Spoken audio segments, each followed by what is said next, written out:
What is up, everyone? How's it going? Happy Thursday? I think it's Thursday. How's everyone doing today? Tomorrow is Friday. TGIAF. Thank God it's almost Friday. I guess that's what we can go by. What's everyone up to? I guess tonight I have been planning out what hardware upgrades I was looking at getting. Super happy to finally catch you live. Super happy that you finally caught me live. What's up, learning stuff? We'll be learning some stuff today. Or wherever my ADHD takes me today. So I have taken a little pause on YouTube content creation because I've been waiting for buying some new hardware upgrades to do my content a little bit better. I was looking at getting a little teleprompter from Elgato, a slightly better webcam. While this OBS bot camera here is nice, see that focus thing right there? I don't have as much control over a lot of different things, so I was looking to get a Sony ZV-E camera for a long time. I think it'll definitely give a nice boost overall to the quality. I also wanted to get another key light, so I was going to get like a key light mini on top of the Sony ZV-E, so the light comes in over here, then move this key light possibly over here to cover up some shading that I'm getting in over here, and then I may pick up another key light and possibly put it over here. That way I can have coverage from all sides. It's going to be interesting because I'm going to need to get that light basically matching here. So there's some definite experimentation that's going to have to come up in the near future to make sure that's all working fine and dandy to the way I'd like it. So, yeah. Definitely been working on a few things. Also been working on some more TikTok content and stuff like that. Silk Road founder pardoned. Where have you been? That's been over a month. What they need to do is pardon Snowden.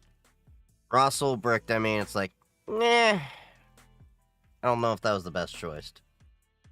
Because I completely forgot that Ross had actually hired hitmen.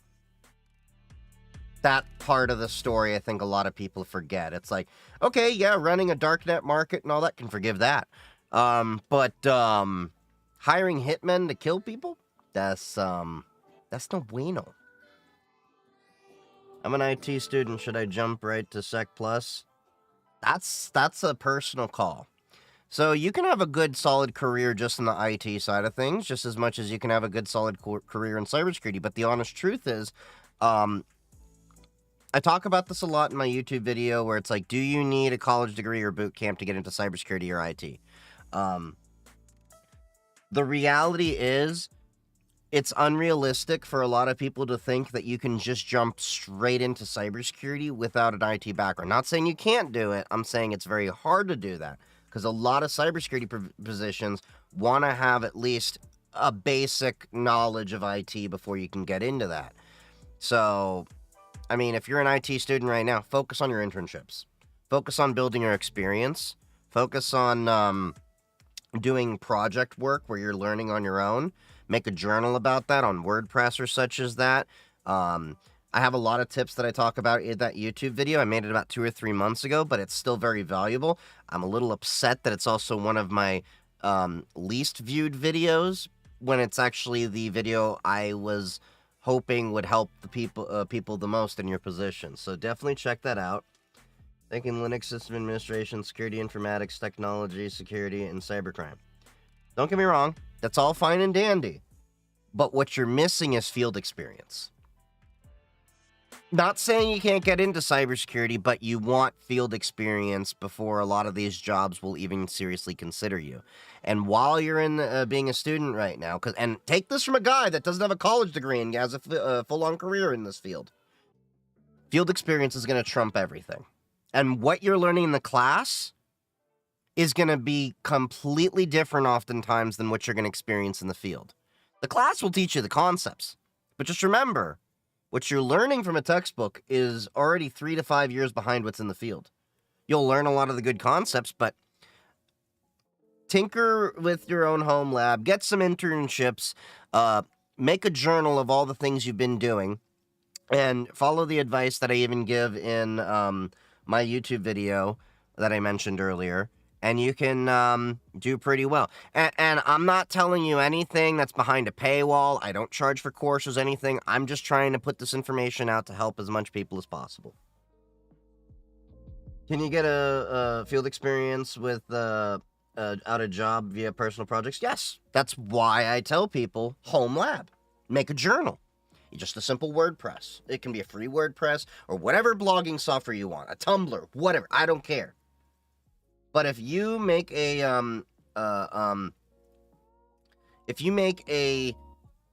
journal, get yourself a domain, like a proper, .com, .net, .org, whatever.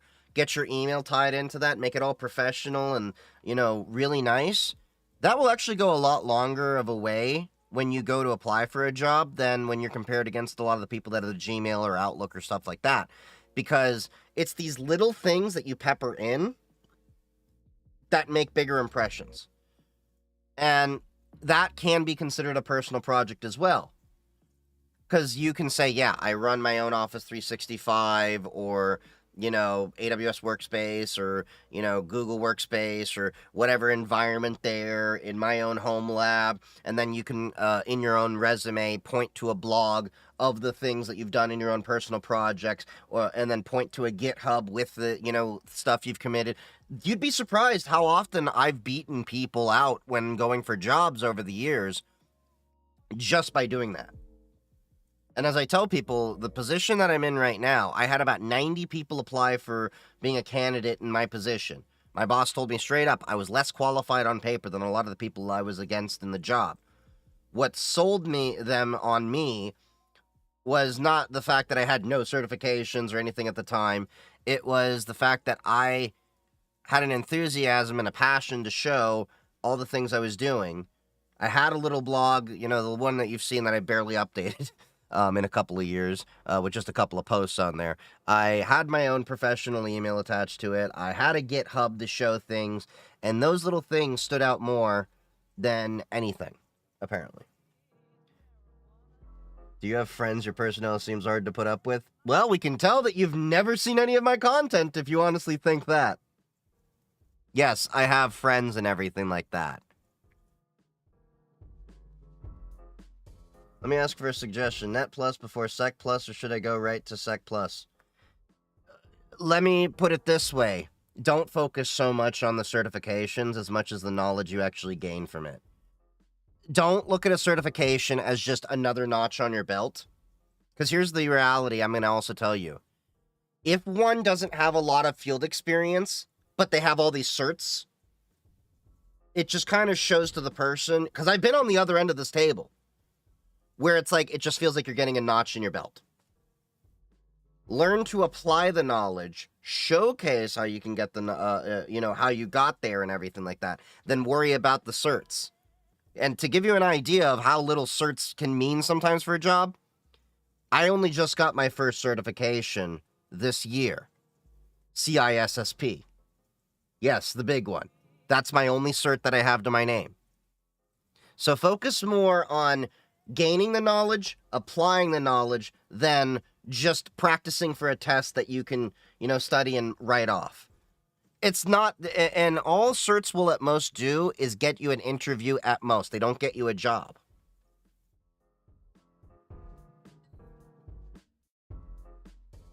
Hey man, thinking on building the old Pirate Box project, thinking on a portable router. Any thoughts? Man, I haven't done a Pirate Box in a few years.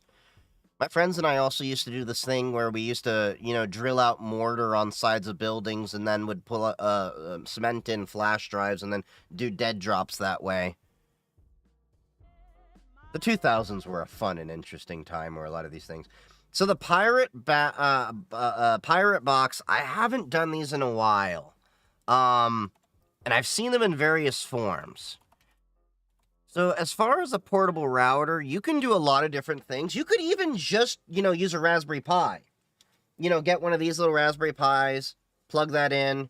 You can turn these into a little router. I'm pretty sure it can be done. There's a lot of different things. The interesting thing about Pirate Box is that you had to be creative with it. Now, most of the Pirate Box softwares and all of that have kind of gone offline. The reality is, nobody really makes a Pirate Box anymore. As much as I love them, don't get me wrong. There is our Pirate Box, but as you can see, nobody's really posted on here in a year. It's unfortunate, but it's really great. You know, like, it was really cool software that you could, you know, spin up, run on a Raspberry Pi. I believe the software still is out there, but yeah.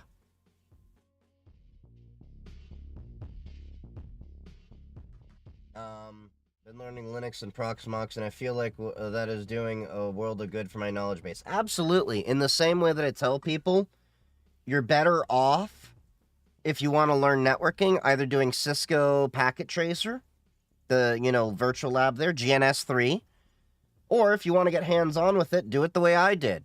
Get yourself a pfSense box and read the manual. The pfSense documentation in the beginning parts reads like a textbook where you'll learn a lot of networking concepts.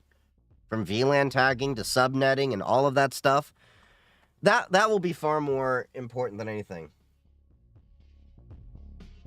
Let's just switch to Nabar and I've been having a blast. Whatever works for you. I like my Pop OS. It works. Are you blue team or red team? I'm more on the blue team side of things.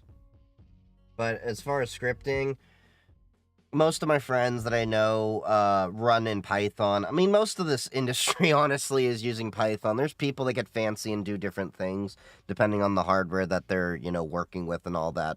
Python can get you very far for a lot of things. Man, my guy, I forgot how much effort it takes to edit a video, even 1-minute video. Yeah. It's very hard, and most of the time I take when I do my YouTube videos is about probably getting the little clips cutting down a little bit more, and then the transitions into the different slides. I'd probably say for every 20-minute video, I probably have 3 or 4 hours of editing. The audio part takes me like no time at all because I have a little bit of audio background, and that's just a matter of mastering and mixing in the audio. And a lot of people don't realize with audio, they're like, oh, well, I'll just turn down the audio track and all that. No, you got to EQ it. Like, it's really interesting. You got to listen for the peaks and the dips. And it's one of those things I kind of just do off of ear. There's no real magic to it. Yeah, I just added Brawl to ABS. That sounds... Oh, yeah. Is it possible to get a cyber internship and get a full-time offer without certs and the degree? Yes. I didn't have a degree. I didn't have certs. I worked my way into this field doing that. I know some people at where I work that started as an intern and haven't finished their college and just dropped out of college and got the full job. You know, so there's different ways to do it.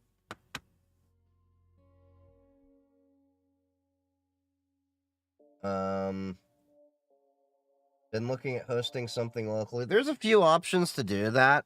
So obviously you can do Raspberry Pis and stuff like that, and there's tons of ways to do that. You can also look at a thing called StartOS. They actually sent me they sent me their server, Pure, a while ago, which is Intel Management Engine disabled, but you can run their OS. It's just a Linux with, a really sleek UI and everything, and all their applications run over Tor out the box. So you use Tor kind of like a VPN, so you just have to remember the seed address for the different app and then connect in that way. It's a cool concept. Not too many apps in there.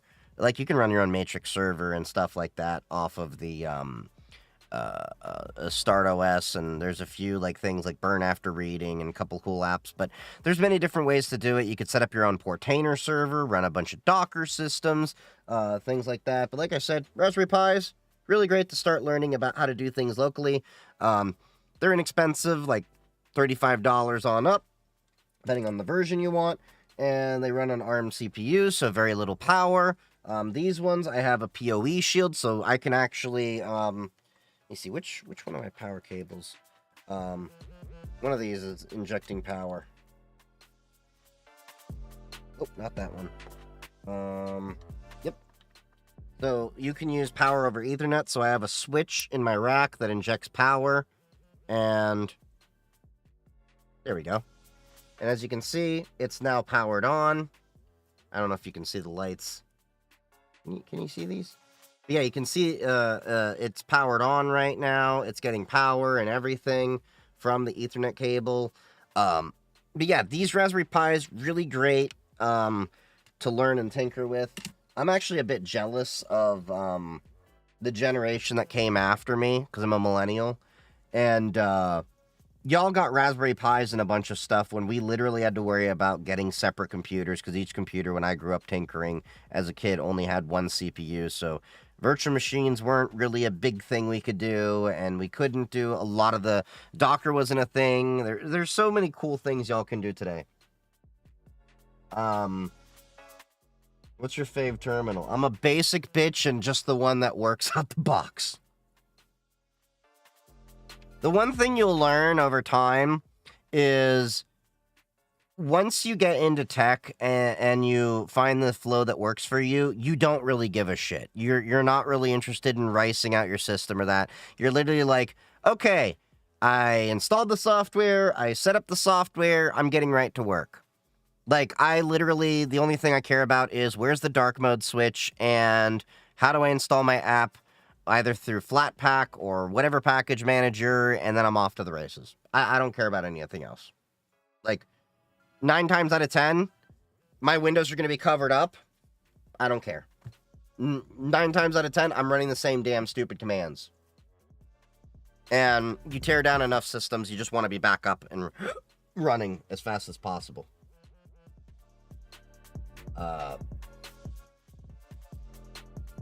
Let's see. Well, America's going to hell in a handbasket. Absolutely. Pretty much feels that way.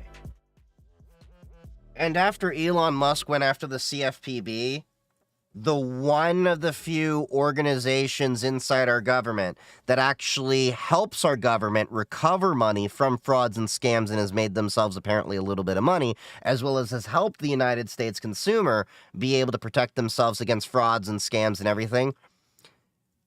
That just showed me that Doge is nothing more than BS that is just trying to fulfill the desires of the oligarchy. Why? Well, let's think about it this way. What did Elon Musk just finally get a deal with? Visa. Because he wants to turn X into a payment and everything system. Who would oversee Visa? Who would oversee X's payment system? CFPB. The same organization that I've gone to when Chase fucked me over. The same organization that I went to when PayPal fucked me over. PayPal, about a year ago, locked up $2,000 that I was getting paid from a sponsor about a year ago. Do you know who got that money unfrozen? The CFPB.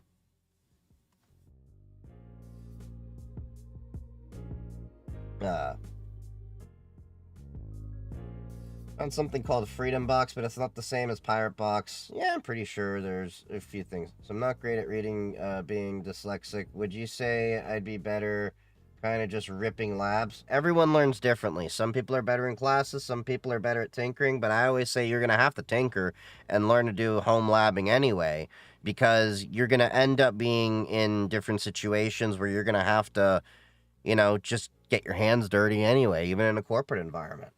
You're not always going to know what you're going to run into, and you're going to have to be willing to sometimes just say F it and let it rip. Instead of a cert route. Well, I mean, you're going to still need... I mean, if you want... I mean, certs are nice, but yeah, but... Just tinker with labs and all of that stuff. You can get pretty far. The way I look at certs is... A lot of companies can pay for you to get your certs. They will invest to pay for you to... They will invest in you and pay for certs and that very often. The CISSP cert that I got and my renewal fee, covered by where I work.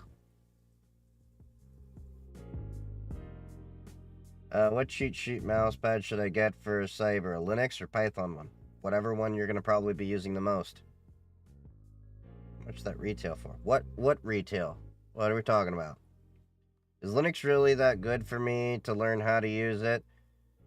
Well, Linux in general is open source, private, and a very secure operating system. If you're going to be working in IT and cybersecurity, you're going to need to learn how to use it if you want to actually be worthwhile. The honest truth is, if you only know Windows, you're a dime a dozen. You can be easily replaced in this field. Me knowing Linux has gotten me into more doors than other jobs. Me knowing a little bit of coding, even though I'm not much of a coder, has gotten me into more doors. When I go to a job, I have knowledge of using Mac, Windows, and Linux, as well as FreeBSD. I don't care what they give me. I can use it. I just don't really like Mac, but I know how to support them. I know how to get into them. So, always worthwhile knowing Linux in this field, because the reality is, if you're in cybersecurity, you're going to probably be using some Linux tools. If you're in IT, you're going to probably be touching Linux servers at some point. Doesn't matter if they're in the cloud or local. That's just the reality of things.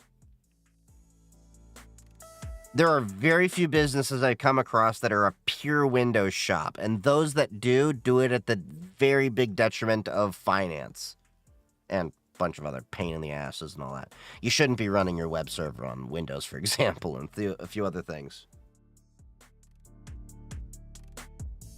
There shall be chaos. Been looking at Olama with an LLM. For what? Oh yeah. Olama with an LLM is nice. You can also, if you want, wrap Olama, I think, in some kind of a web UI. There's a few projects out there. So if you want to have an LLM locally hosted and then have multiple people access that device, you can do that. So like, for example, this little StartOS Start 9 box that I got over here, they have the ability for you to run like free GPT or something like that, and you can run it locally. It's only got a Core i7, so it's not like super powerful. But then let's say you got something like an NVIDIA Jetson, or you slapped an NVIDIA GPU in a decent little box, and then SSH, well, not SSH, you wouldn't even have to SSH, but then you could have your own little private LLM little cluster there if you really wanted to. So you can open up more avenues. Of course, like, in order to run the full-on DeepSeek 671 billion parameter model, you would probably need some beefy hardware. But you could at least get away with, I've tested this, like the 32 billion parameter model on my NVIDIA 3070. You're going to need more VRAM. If you want to do anything more than that. Now, I'd probably only recommend like the 8 to 14 billion parameter model on a 3070, because the 32B was taking a little bit of time. I want to get a Raspberry Pi. We'll go get a Raspberry Pi. They should be plenty available right now, because the supply issues of COVID and all that are no longer an issue. I cast dial-up internet stream. Mac terminal is horrible. Looking into console. How do you feel about M4 Pro Mac mini clusters for AI with the low power usage and small form factor for the performance? Too expensive. Let's price this out for a second, if you would. All right. Apple is not really designed for hosting servers or anything, since they got rid of their Xserve. Now, if Apple were to come out with an Xserve platform where we could have multiple nodes of M4 and all that, maybe. But then again, if you look at the pricing of these devices, let's see. Let's bring up my screen. All right, so we're talking, what, M4 over here? Let's just take an M4. You'll probably want some more memory, 32 gig. Let's not even go with the 10 gig. Okay. You're talking about $1,200 here for that, right? And we're not even going to bother bumping up the SSD space, because that's more than enough to run an LLM. Now, what you would have to do... Now, of course, finding these is the other half of the problem. So you're talking $1,200 a device. Now, let's get an NVIDIA Jetson. This is a kit I actually want to get for myself. Of course, they sell out pretty fast, but if you can get your hands on them, they're pretty good. If I remember, these guys are about $250 a piece. Now, the specs of them, they have a full-on NVIDIA GPU in there. 8 gigs of RAM. For $250.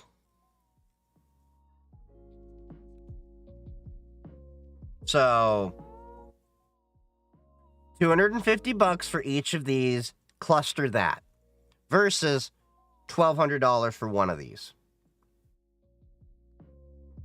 $250, $1,200.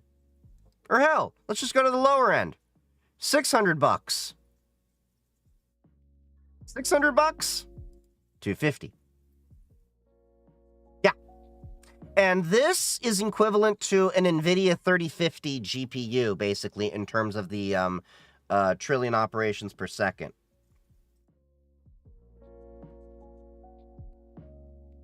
Yeah, I'm just using this as an example. Now, they have all other ones over here. So you could even get, like, the Orin Nano with 40 trillion operations per second. Put that into a Kubernetes cluster, like, here, let's bring up another thing I was looking at doing eventually. Again, I have so many ideas, and this is why I like asking you guys to support my channel and everything I do, because all that money goes into tinkering hardware, so I can show you how all this works. So this is the Turing Pi 2.5. So you could actually take a few of these. So they have the Turing RK1. I don't know. Does this have an AI accelerator on it? Okay, so this can do 6 trillion operations per second. NVIDIA Jetson compatible.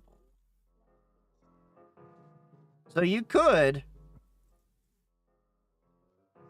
Yeah, there we go. Okay, so I wouldn't do that, but you could definitely get this Jetson Orin Nano. Get 4 of these guys. Slap it in a Turing Pi. All right? You've got 160 trillion operations per second with 4 of those. On one board. See? Look at that. And you've spent just about as much as a nice, expensive Mac Mini. So... no, Apple doesn't make sense in many different ways. The honest truth is, I've told people this for years. Apple, with their whole M series of CPUs and everything, only makes sense if they drop the price 30%.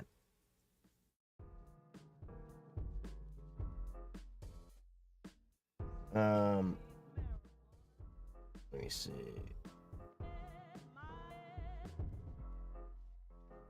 He's going to try to cut defense spending in half. Yeah, Trump trying to cut defense spending is a laughable prospect. If he and Musk were actually serious about cutting our budget, he would have gone after the military first. But why are they not going to cut it? Well, did you hear the rumors that apparently the military is floating the idea of $400 million for armored electric vehicles provided by Tesla?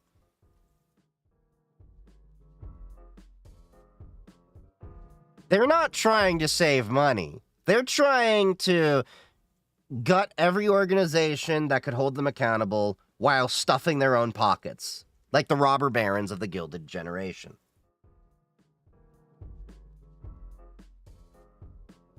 When Trump wants to invade Canada. Bro, people that want to invade Canada is hilarious if you know geographically how they can defend themselves pretty well, as well as the fact that Canadians created the checklist.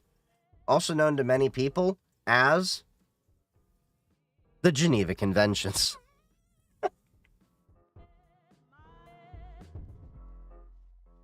When I say they made the Geneva Conventions, I mean, look into all the people all those different laws they have about things you can't do in the Geneva Conventions, and understand the Canadians did a lot of that.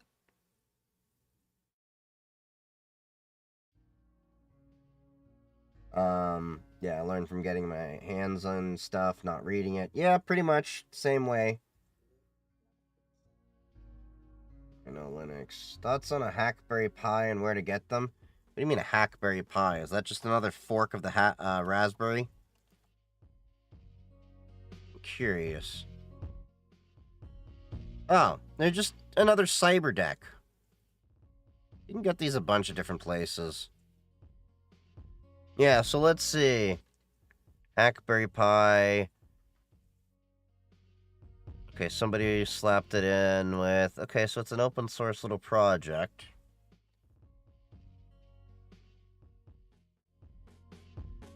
Okay, so it looks like it's got a BlackBerry keyboard in there. No, it's literally a BlackBerry keyboard. I know that logo.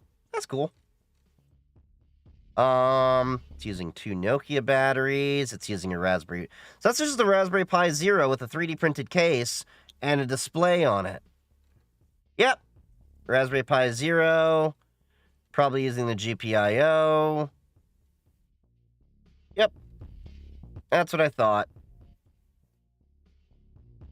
That's interesting. So where to buy on Elecro. This might be an older project. But they are literally using BlackBerry keyboards. There you go. Elecro. It's an interesting concept, don't get me wrong, but I have my own little laptop that finally should be here in March. It's only compatible with the Raspberry Pi Zero 2W. Uses a Nokia BL5C battery. I mean, it's an interesting concept, but it's not really all that new. Although, if I were to pick a keyboard, I'd probably do it with the Q20 keyboard. That's just personal preference, because that's my Crackberry. I'm surprised they ain't selling it on Tindy. But okay. There you go. Now, what I'm curious about... Oh, so they do have the schematics in here. Yeah. So even if you wanted to, it's completely open source, so you could actually just look right through it. And what I'm curious about now... Yep. You got the 3D models in here. So it's even got the stuff here to make the board. Mechanical drawing. Okay, it's got the file there. The screen. Okay. Yeah, so it's all there.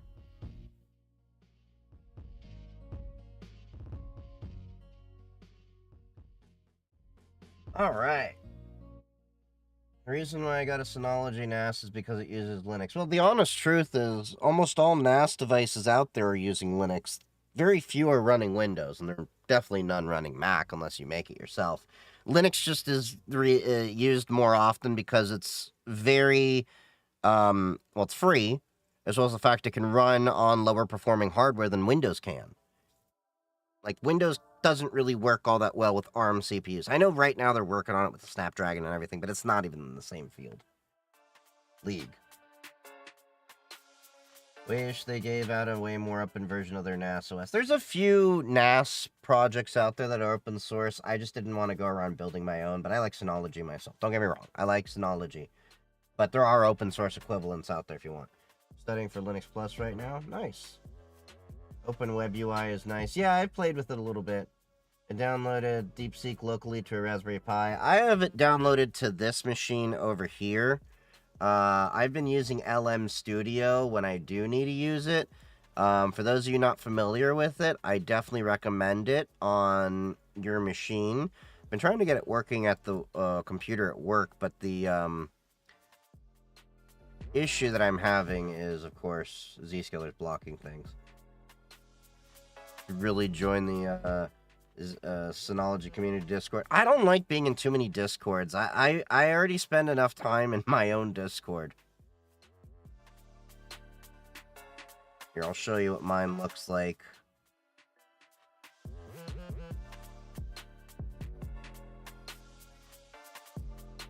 Let's see. We got build 6, x86. All right. I'm downloading the new version of LM Studio before I show it to you. Let's see. You need 128 gigs and 1.5 terabytes space to download the full model. You mean 128 gigabytes of RAM? Yeah, I mean, I have 64, and even the smaller model is kind of a pain in the ass to build. Let me see. LM Studio. Rename. .old. Rename. And we're going to give that execute permissions.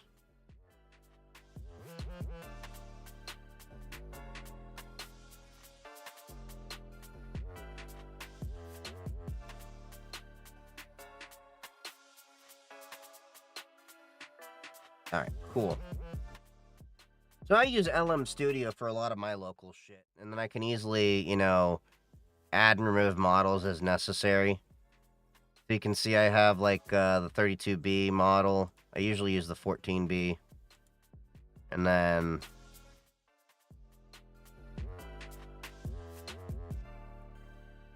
yeah, hello world in Python. I'm actually surprised with how great the 3070 works with this. And of course, everything runs local to my machine, so I can tell it my deepest, darkest secrets if I want. And I can manage it with different, you know, chats and everything, just like ChatGPT. So I like LM Studio for my things, but you can also use OpenWeb UI and stuff like that. 32 and 64 lab model does 275 trillion operations per second. Yeah. There's a few different options out there. I was just looking at the most cost effective for a lot of people to get in at the entry floor. Not a real Linux user unless you use a magnetized needle to write your own data. Thoughts on copyright? The copyright laws in the US are bullshit and need to be changed. Cool gun. I guess you mean you're talking about my logo? Hey, Marco, how's it going? What do I think of BSD? I like BSD. BSD I prefer for a lot of my networking stuff because the idea of jails and stuff works a lot better. I like FreeBSD for my firewall and everything, which is a big reason why I like pfSense. I think it's a much more secure operating system than even Linux. What's up, puppy? What's up, puppy? What's up, popper? You're a good boy. It's a good boy. It's a good boy. He's a good dog. He's a good dog. There is no food here. There is no food here for you. You are spoiled. Spoiled. Spoiled. That's Barack, for those of you that haven't met him.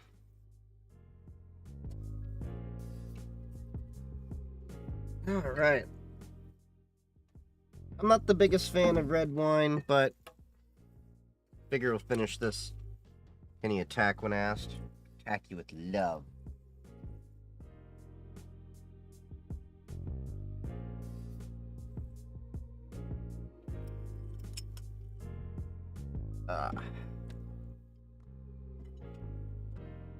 Not the biggest fan of red wines, but this red wine's not too bad. I prefer my Vinho Verde Portuguese wine. Now we need to aerate this. Do I use Notion? A little bit here and there. I'm still more of a fan of Atlassian for a lot of things, but for personal projects, Atlassian is too expensive. At least when, let me put it this way. I want to do SAML SSO with a lot of my apps, even in my home lab. And the issue with Atlassian is you have to pay an extra charge for SAML. And I hate this about a lot of companies when I'm trying to do that for my SSO needs. So, Notion is what I use for my home lab, but I prefer Atlassian Confluence. I prefer Atlassian Jira for a lot of my task management. Notion, I feel like, creates a lot of bad habits for people.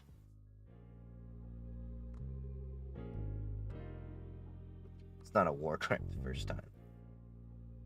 You said it wrong. It's a checklist.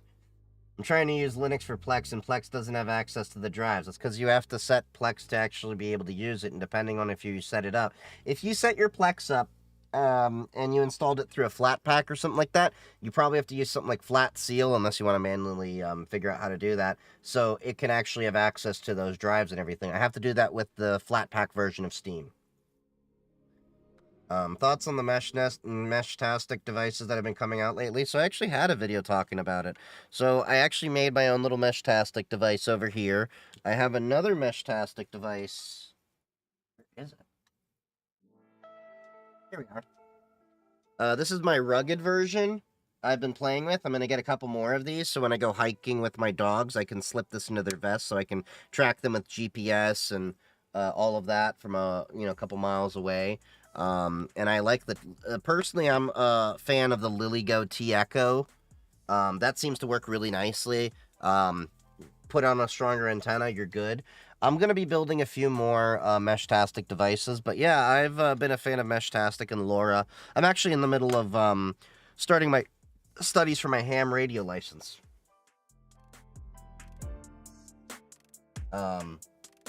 DeepSeek on a Raspberry Pi. Yeah, you can do it. It's just slow. The Raspberry Pi doesn't really do much in the way of computational power. It has a little, but it's not the most amazing.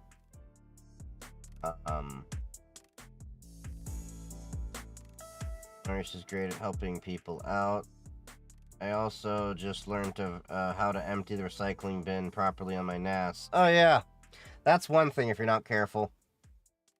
With Cyber Job, if you want to stop hackers from getting a person or company's money, you'd be on blue team. You'd be on the defensive side of things. Kind of where I'm at. Now, there's a whole slew of different defensive cybersecurity positions. You have operations. You have engineering. You have architecture. That's after you're in the field for a while to learn how to architect things. You have GRC, governance, risk, and compliance. And sometimes with operations, it splits out into BCPDR, business continuity procedure, as well as disaster recovery.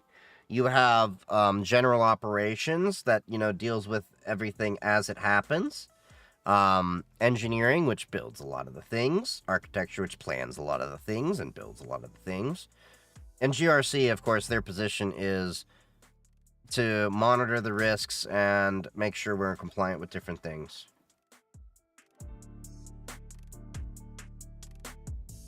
Yeah, I'm anti-privacy. We should all send our data to Xiaomi, Jinping. I'm against sending data anywhere. I mean, if you want to do that, by all means. I mean, but that's kind of like running backwards in the cornfield butt naked. It ain't a pleasant experience. And the honest truth is, I don't trust any government with our data. Especially not the US government right now, with the fact that Elon Musk is running rampant and just violating the privacy of US citizens and accessing data in ways that are not supposed to happen. It's going to take several years to rectify the damage that they've actually done. Unfortunately, the only thing you can do right now is take them to court and eventually prove that they are in violation of court orders as that happens, which then opens up the case for impeachment, removal, and all that. And here's the thing. They try to stop bullies with some weakling court orders they ignore. You're not listening to what I'm saying. If you would actually listen. Everyone doesn't realize before revolution even happens, so many things have to happen. If you want a possibility of having an impeachment, which then has a separate vote of removal, you have to prove what illegally is being done. And here's the other thing. Okay, so the Supreme Court makes the case of the president may have immunity while he's a sitting president. Doesn't mean anything when he leaves office, and it doesn't mean for anything for the people working underneath him following those orders that are unlawful.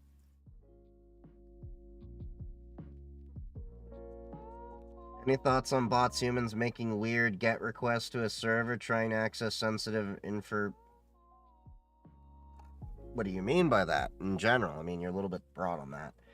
Which flavor of Linux do you use to game on? Pop OS. Pop OS is my daily driver Linux. It works really nicely for a lot of the things that I like. It just works really well out the box, and I don't have to do much tinkering and everything.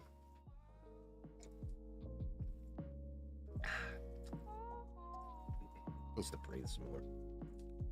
Oh, thank you.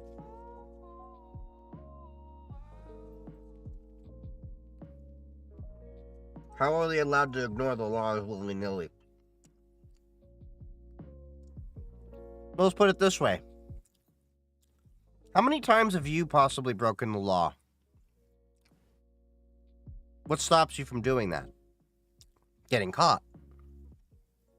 You're talking about people that are above the law that think that, you know, it's okay when they do it.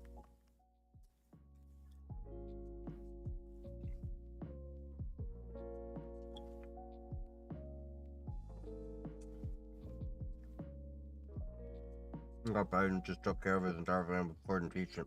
Well, here's the thing.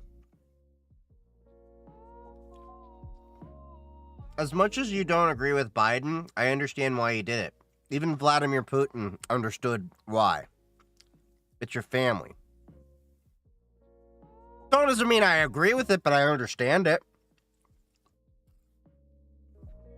Yep.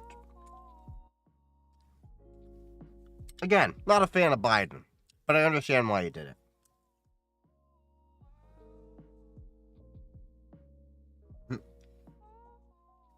I wish I broke the law some more, but I'm not that intelligent. You really think you gotta be intelligent to break the law? There's a lot of smart people and a lot of dumb people that break the law.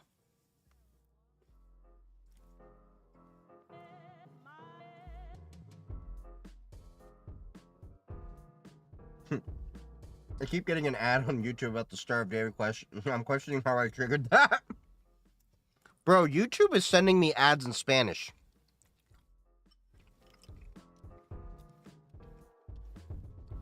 I don't speak Spanish.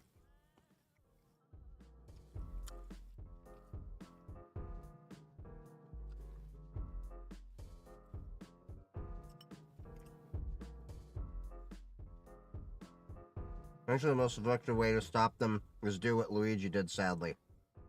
I ain't disagreeing, but, do you understand how long and how many things had to go wrong before Luigi was driven to do what he did? And that's what I keep telling y'all. Revolutions don't just happen. Things have to get really bad before people are actually pushed to that point. In Luigi's case, apparently he was denied a lot for his medical care and everything like that.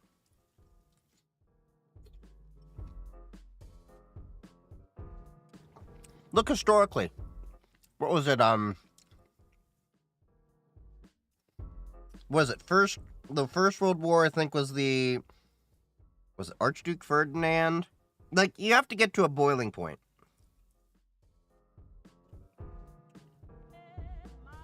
But also,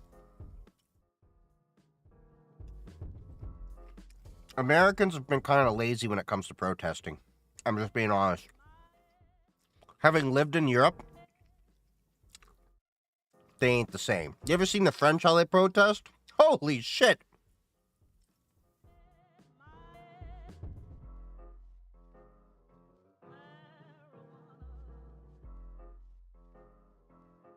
Elon doesn't seem that bright, but he keeps getting away with it. What does Elon and Donald Trump have a lot of that we don't have? I want you to think about that. What do those two people have in common that we don't have? If you said money, you had the right answer there. Here's the reality. Money buys you access to attorneys and people that can argue your way out of a lot of different situations.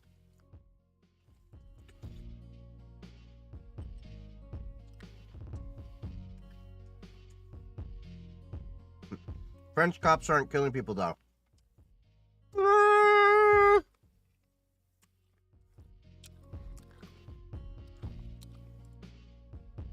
Police around the world have their own issues.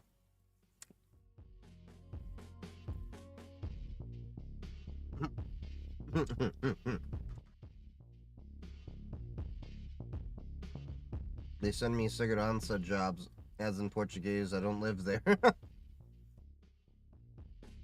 Yep, Archduke Ferdinand. The shot heard around the world. Girls that are angry at them? Oh, money. They do. Money buys for freedom. Money buys more freedom, yeah. I was going to say Elon and Trump got a lot of ketamine. Here's the thing. I don't think Trump does ketamine. Don't get me wrong. He's apparently a big fan of nose candy from what I heard in the 1980s. Whether he's still doing that, that's a whole other thing. But it's been alleged that Elon does quite a slew of different things that could kind of screw him up. Elon just nicked $80 million from New York and oh yeah, you're talking about them clawing back the FEMA money? Yeah. Now, I bet y'all are thinking cryptocurrency sounds really good in comparison now, after you just learned the U.S. Government can just claw back any money they want digitally. I'm not saying cryptocurrency is a perfect solution by any chance. I'm just saying that ain't as easy to do.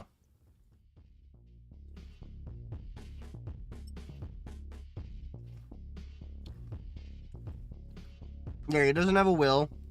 And also, I really like how disingenuous he is with bringing his kid around with him.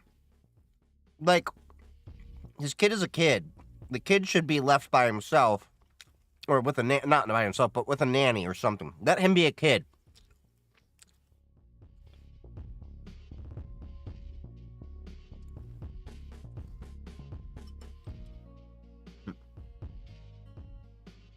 Crypto is bad because it loses tons of value. Rug pulls it to zero. This tells me you don't know much about cryptocurrency. Do you know what a stable coin is? Do you know that not all cryptocurrencies are rug pulls? Those are mostly meme coins.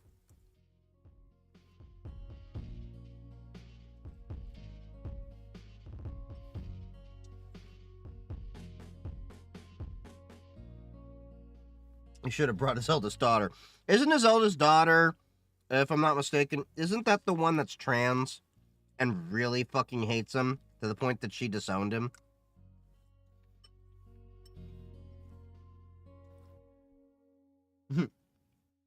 Oh yeah, I saw the video telling the kid, you're not the president, shut the F up, you know, stuff like that.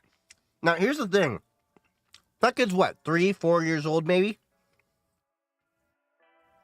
Y'all know kids, when they're that age, don't understand the concept of a president. So all that kid's doing is parroting the very things that are said around him, most likely by his father, Elon.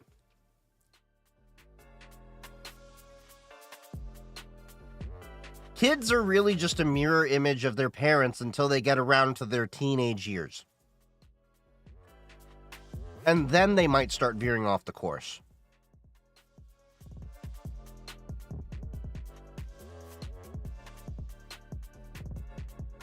Imagine he has all the money in the world and can't buy his daughter's approval. Elon is a very insecure person. Sam Altman has confirmed as much.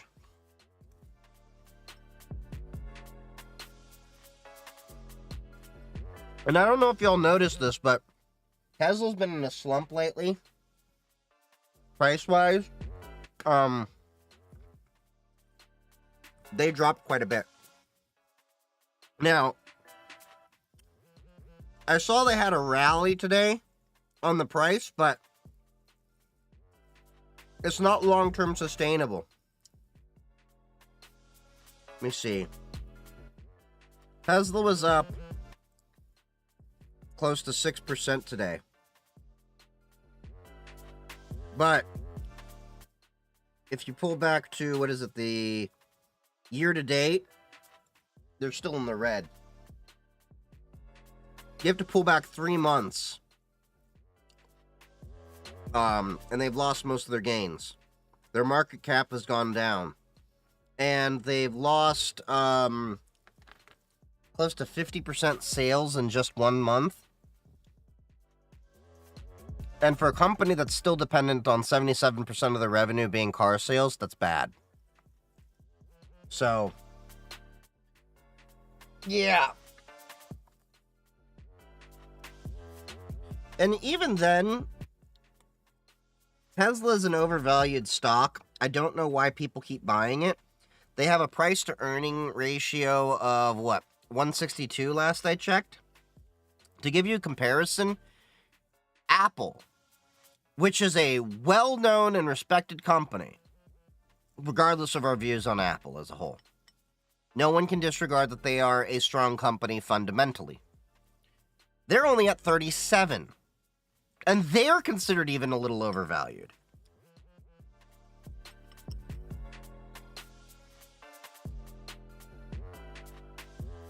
You think they banned Huawei back in the day was the right move? No. Do I think Nvidia's overvalued? What is Nvidia's P/E?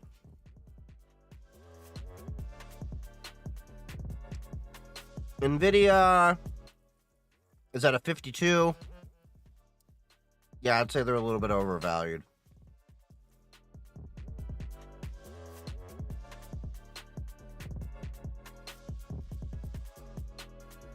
Yeah, they're not as high as they used to be.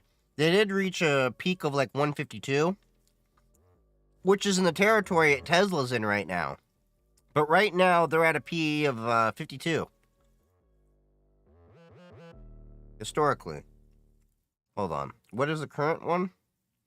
Yeah, current PE is 52. 52.64 PE. And back in April, they were 146. Yeah. No, April 2023. Next time president will have to unban Huawei. Next president period is going to have to do a lot of damage control and repairing a lot of things. And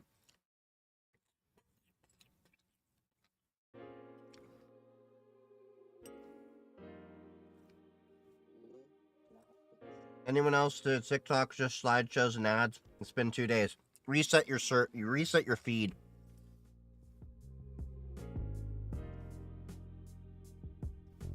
Nvidia GPUs catching fire, so does AMD's new processors. Still not nearly as bad as Intel, literally killing themselves. You remember your first? What was your first GPU? I think my first was a Voodoo 2. My dad and I put together a gaming computer with Voodoo 2 and SLI. It was before Nvidia bought them.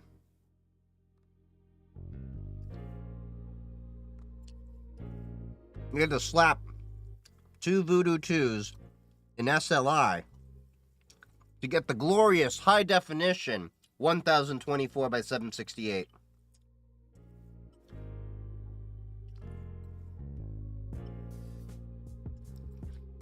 That's why I crack up when people are like, I need 4K to game, bitch. I grew up with 480 being high def.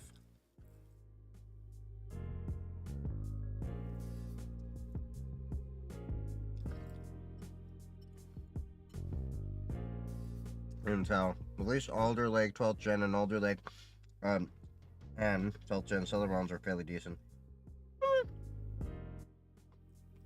Was it the 11th and 12th or 12th and 13th gen Intel CPUs that were having issues? I can't remember. Either way, I'm on an AMD CPU for my stuff. My internet only able to support HD video normally in 2018. 13th and 14th caught on fire. Well, they didn't catch on fire. They just would slowly kill themselves.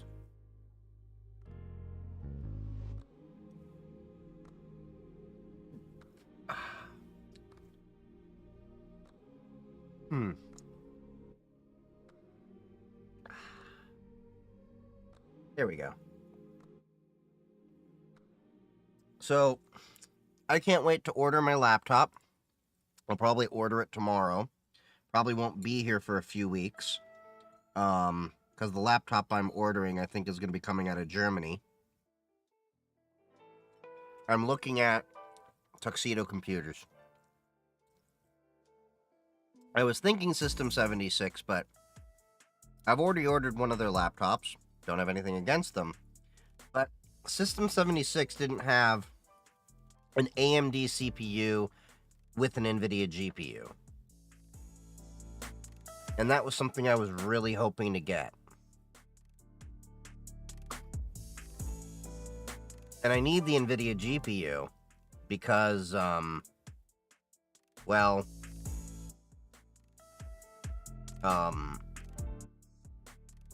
DaVinci Resolve, which I eventually want to possibly look to, it requires an NVIDIA GPU. System 76 Windows is rubbish. Why would you buy a System 76 computer to run Windows on it? Unless I'm misunderstanding something. But I do like my System 76 laptop I have from them, my little Pangolin laptop. Oh, thank you. You take this.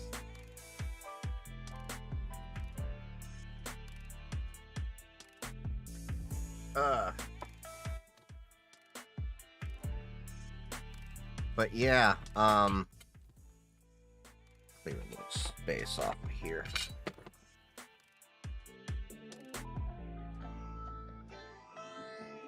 But yeah, I mean, I like System 76 and the stuff they do. It was just, yeah, worst video game you ever played. It's been a minute. What is the worst game I played?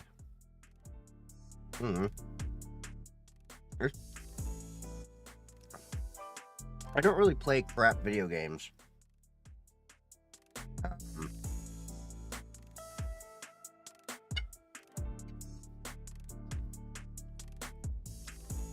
It's an old one, but E.T. The best game I've ever played. That's a tough one, too. I mean, there's so many great titles out there. You've got the Quake series, the Doom series, the Wolfenstein series. But I'd probably say, for big nostalgic reasons, Tribes 2. Tribes 2 probably still gets my love.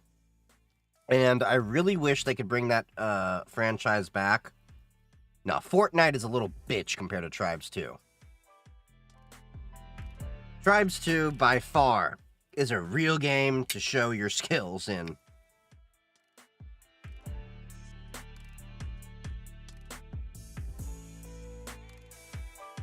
People say poly doesn't work and it's like a license to cheat. Nah, it's all about communication. I mean, I'm poly. I'm perfectly fine with it. My biggest issue with people with dating poly is not really so much being poly. It's the fact that most of the people that I date, well, as I tell people in streams very often, I like being called daddy, but I don't want to be your fucking father.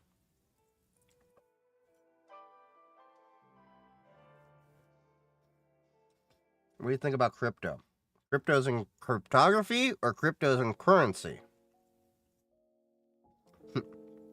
Felt. Yeah, that is the one problem I've seen when I was single, when I'm, even though I've been dating yits and meeting other people, I'm looking for a partner in life. I'm not looking for someone that I have to treat like a fucking child to learn how to run basic things. And I'm not gonna, I don't mind being there to support you, but don't expect me to be there to take care of you, if that makes sense. I don't mean that in like the sense of like, if you're sick, I won't take care of you. I mean, like, you have to come into a relationship with something you can contribute as well. You have to be able to stand on your own as an independent adult, too. It's all right if once in a while you need support. Everyone needs that. But it's another if you to use someone as a crutch rather than someone you can occasionally lean on, if that makes sense. Like Bitcoin and DeFi. I mean, I'm fine with cryptocurrency. I mean, I've been big into the space in terms of researching. Nope, did not mean to hit that. Like, this is the Trezor wallet I made on a Raspberry Pi Zero to prove the concept of how open source it is. And this is my Trezor wallet I actually use. I also have ledgers and all of that. And if you want to see how old school, this was my original Bitcoin wallet before I had hardware wallets. Do you see the local Bitcoin sticker on there? Do you see the Feathercoin sticker? That should tell you how long I've been in the game. That's one of the OG Nexus 7 tablets, if you're curious. Yeah, I get confused with the USDC is stable one. Yeah, you have USDC, USDT. I think there's another one. USDS, I think it was. Those are different stable coins. You can use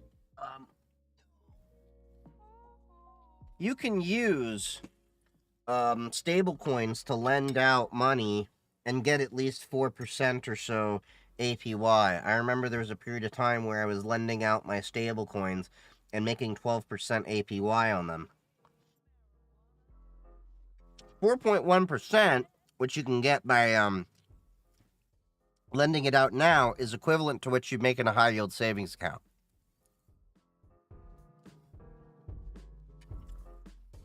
SGT getting rugged for sure. I don't know about that. I've been hearing people say that for years, and yet USDT is still around. Tether's still around. First time I bought coin, it was in person.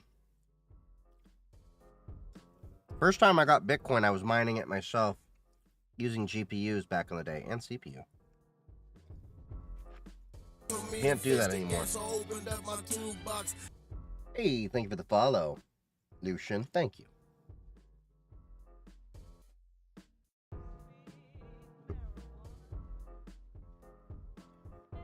What do you think of Chainlink? It's another one. I mean, there's going to be some winners and losers and all that stuff. The thing that upsets me with a lot of cryptocurrency is how far away it's gone from the original fundamentals of cryptocurrency. How we were supposed to allow the unbankable to get banked, to be able to become our own bank. Because now you have the problem. I want you to think about this. Cryptocurrency was originally designed, with Bitcoin specifically, as a direct response to the financial crisis of 2009 when banks made a bunch of risky deals and collapsed the economy in 2009 in the financial crash. How stupid is it that people are using cryptocurrency to get rich in terms of dollars? Cryptocurrency has become the very thing it was sought to be destroyed. It's become the very thing it was set out to, change. So the problem is, you have an overwhelming number of people that don't even know how to custody their own cryptocurrency. The amount of people that I deal with that tell them, like, if you're keeping your cryptocurrency in an exchange, you're doing everything fucking wrong. And their answer obviously is, well, what if I have to make a trade immediately to make a few dollars? Learn how to do it in DeFi, bitch. It's not a pyramid scam, and let me make it very clear here. Cryptocurrency has its own issues, but if your argument is that it's a pyramid scheme, you clearly don't understand what, one, cryptocurrency is, and two, what a pyramid scheme is. In a pyramid scheme, it requires funneling all the money upwards, right? Who's directly benefiting from the pyramid scheme? Make this very clear. I'm not talking about the people that have actual meme coins that are stupid scams. I'm talking about cryptocurrency as a whole. Who's at the top of the pyramid if that is the argument? And if you can't figure out who that is, well, you probably don't have a pyramid scheme. Yes, there's other issues with cryptocurrency, like I said, but that ain't it. I love my Monero. So do I.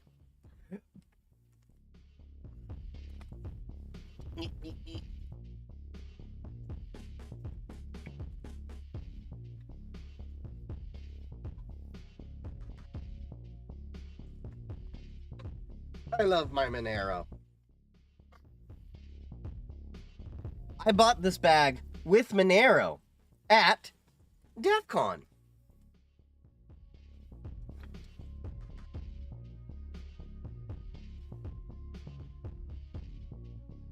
I haven't had crypto since 1988. It's only been around since 2009. Here's the reality. The majority of people that even were in cryptocurrency early on, we weren't in it to get rich.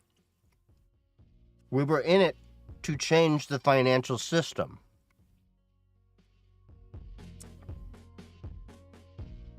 Now, I prefer holding my Monero in my own Trezor. Who do you think Satoshi is? Don't know. Nobody knows.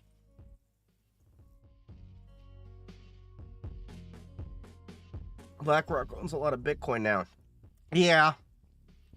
That is a problem in and of itself. BlackRock has just persona non grata.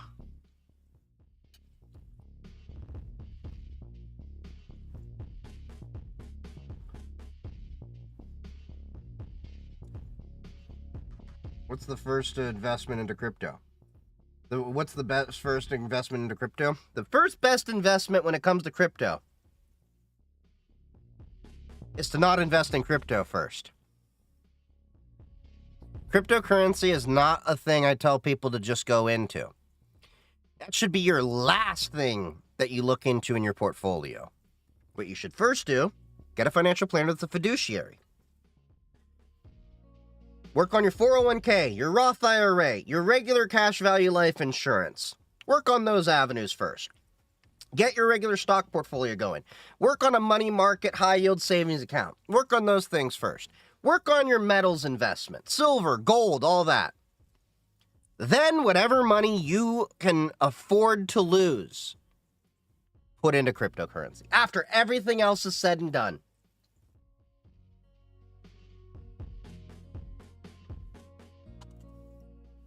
That's the honest truth. Cryptocurrency can make you money, but it shouldn't be the only thing. It's still a very risky investment.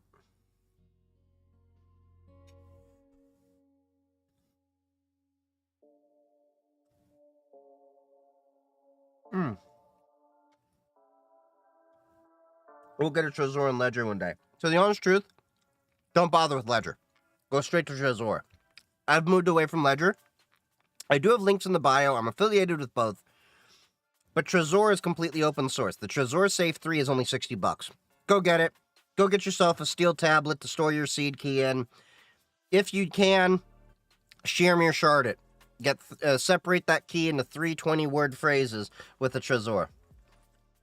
Yeah, the Trezor is a lot better. Both in the fact that it's fully open source. They now have a secure element in there, which was the only argument I liked Ledger better for. And they're fully open source, unlike Ledger, which is only partially open source. As well as the fact that Trezor supports sharing or sharding, whereas Ledger only supports BIP39, the 24 word seed phrase, 12 to 24. Whereas a Shermir shard, you can have 3 to 16 different shards, 20 or 33 words each. So instead of 24 words most with BIP 39, you can have at least 3 shards with 20 words each at 60 words. Then get 2 of those 3 shards to be able to restore. So you can split them into 3 physical locations. Shermir sharding is a much better concept around those things.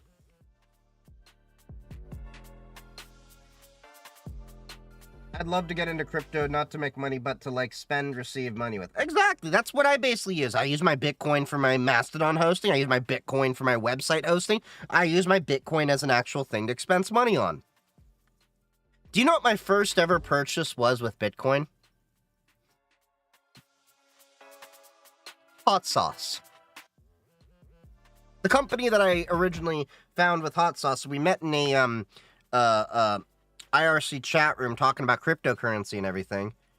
And they unfortunately don't accept Bitcoin and cryptocurrency as a whole anymore. But up until about 2 years ago, I would buy hot sauce from them in Bitcoin and Monero all the time. Funniest was NFTs for sure a scam. Even Calvin lost money on it and had to perform for Trump. Plus Vault supports Shamir, so anything that uses it I think is good. Yeah, Shamir shards are great, but I prefer a hardware wallet to keep everything isolated, because anything in a software wallet is only as secure as the operating system on it, and if there's exploits, you have an issue. So with a hardware wallet, you can at least air gap it a little bit, and the private key stays on the device.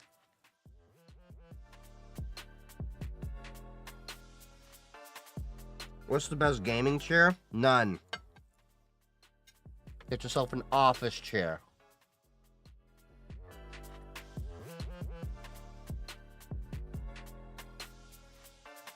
My chair, I love it. It's a Herman Miller Aeron. I bought this fucker used for a few $100. I paid another $100 for the aftermarket headrest. Perfect. This is the most comfortable chair I've ever had. It's so comfortable, even my farts feel better in this chair. Seriously, you ever farted through a mesh chair? It's an amazing feeling to fart and not have the cheeks flap.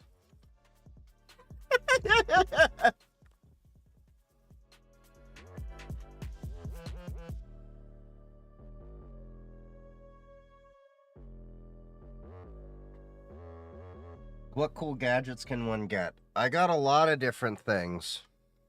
I mean, I have my open source media player, my little iPod thing over here. The Tangara.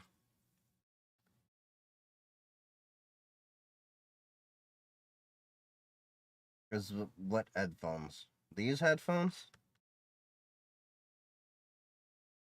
Same, got the Embroidy, $200 for their headrest, but worth it. Yeah, I like my headrest. I've fallen asleep in this chair quite a few times. Tony, you laugh at my butt cheek comment, but, like, seriously, once you fart in a chair with mesh, there's no other way to fart. Like, I can't explain it. It's more comfortable to fart in this chair than it is even to stand up.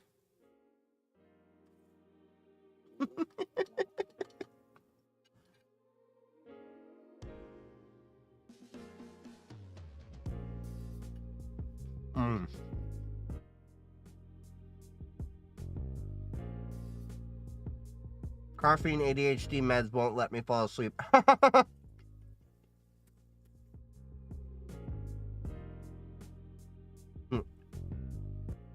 We should get cooling gel armrest. Saves my elbows.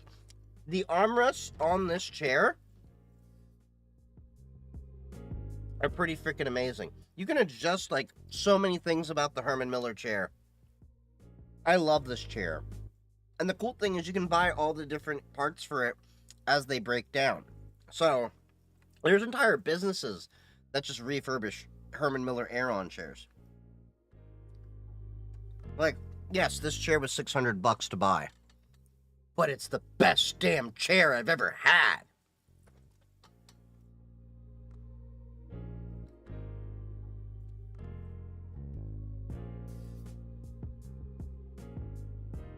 Who's big like Linus and people were more to be more aware of.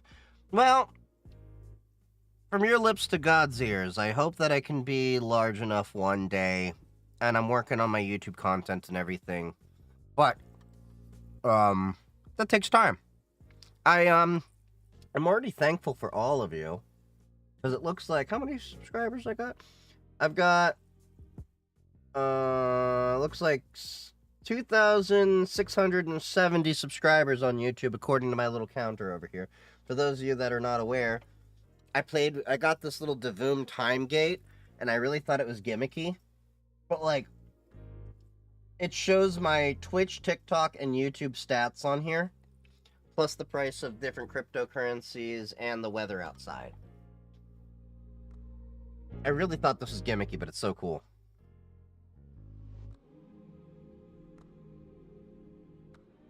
The box it came in was epic. What? The armrests? What software do you use to manage your media for your Tangara?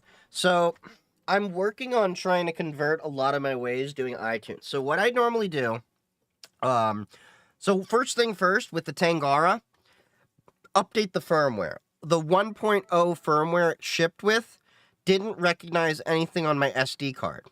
Now, as far as the music itself, I organize my music into different directories, but they also have support for M3U and M3U8 playlists.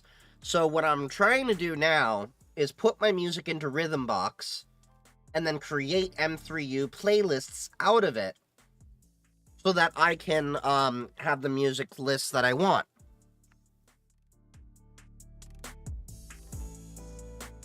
I'm also going to probably be grabbing some more software off of my Apple Music from the playlist that I have so that I can just drop those in. But I have to, you know, do the thing.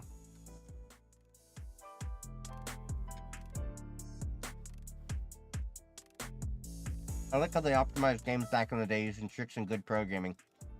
Well, not all games had great programming. Like, have y'all seen, one second. Have y'all seen the guy that optimized Mario 64 to go 60 frames per second?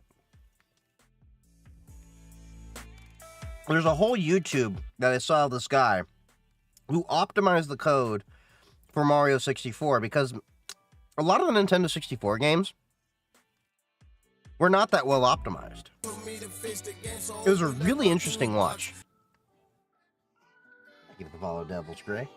The Super Mario 64 decomp. Yeah, I think somebody actually decompiled it and then optimized the source code in it, and was able to run like 60 frames per second. Wait, TikTok is back on the App Store and Google Play? I gotta see this. Hold on. Let's open the TikTok phone. Which, by the way, now that we're talking about TikTok phone, so I've been using this newer CM28 microphone. It's okay, but I will be getting a DJI mic too, as part of the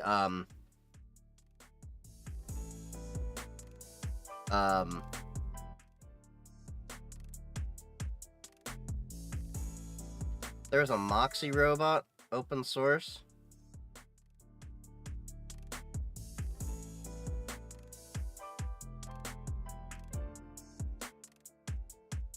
I haven't dealt with that.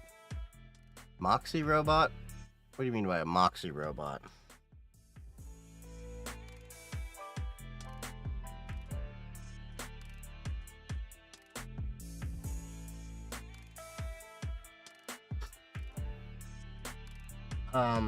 I wonder when this unlawful madness will end. A good question. I switched to Kubuntu 24.10 in November and don't plan on making Windows my main system ever again. That's nice.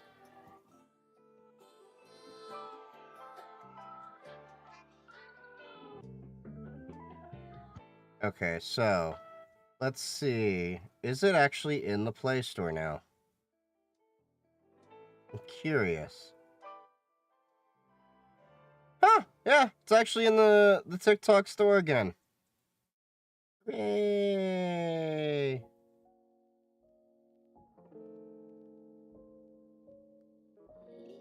Happy I found your channel. You have some awesome stuff on here. Well, I appreciate it. It's like a toy, but the company bankrupted, but open sourced it. I can remember something about that. I guess it was under one of those projects where I'm like, oh, that looks cool. I'm not spending money on it, though. Oh, GPT-powered AI learning robot for kids.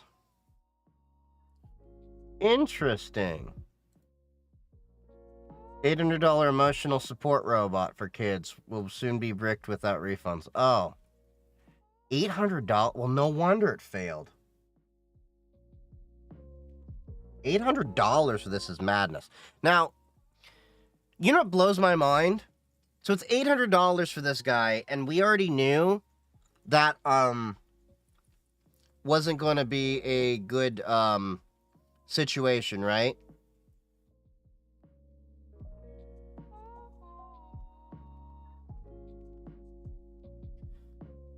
$800. And what is it? Elon Musk is talking about what do you call it?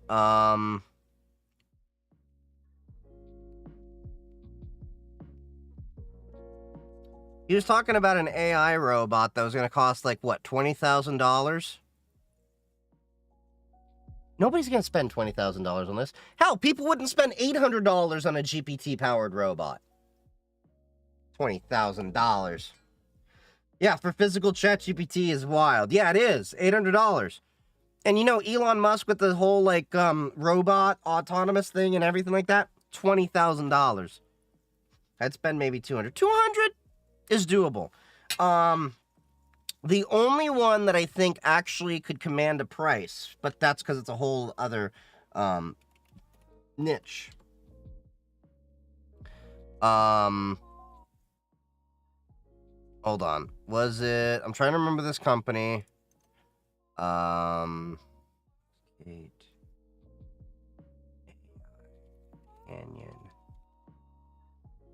What the hell was this thing?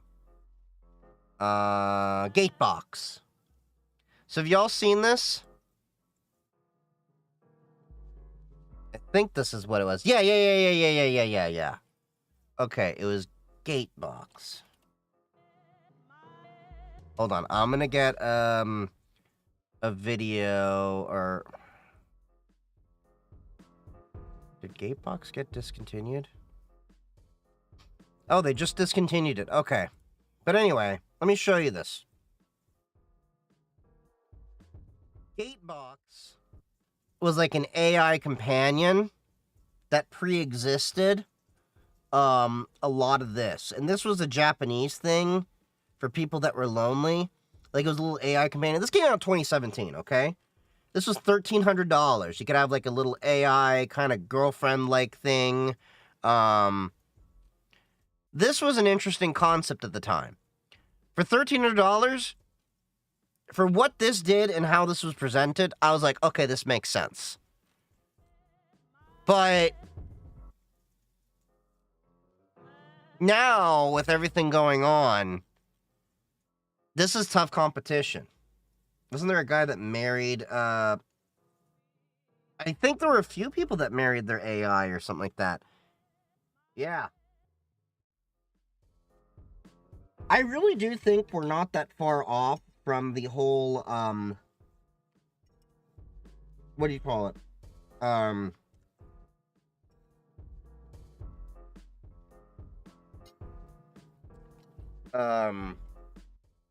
Okay, you all have seen the, episode of Futurama when Fry starts dating, what's her face? Lucy Liu. We are not that far off from that episode of Futurama where Fry downloads Lucy Liu into a robot, and that becomes his girlfriend. It's kind of scary when you think about it. But then it opens up the other question. as we move into general AI, what is a human? What's interesting about that is we start getting into the world of Ghost in the Shell. What is a human? And if you've never seen Ghost in the Shell, it's one of my favorite animes. I love the entire series and all the spin-offs they've had and everything. But I think it poses a lot of the ethical questions that we're going to soon have to face. What makes someone human versus humane? Pretty much. Like, what is the definition of a soul? And I think we're stepping into unprecedented times where these questions no longer are theory, but we have to actually discuss it.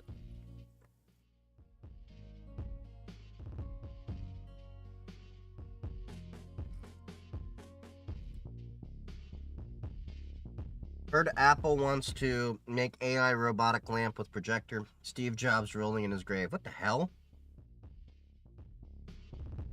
There's robots in China. Oh yeah, there's tons of robots in China. Tons of them. I honestly think that China is starting to surpass the US in terms of technology. And a lot of that is our own doing, because we ourselves shut ourselves off from competition. So we isolated ourselves from seeing what the rest of the world was doing.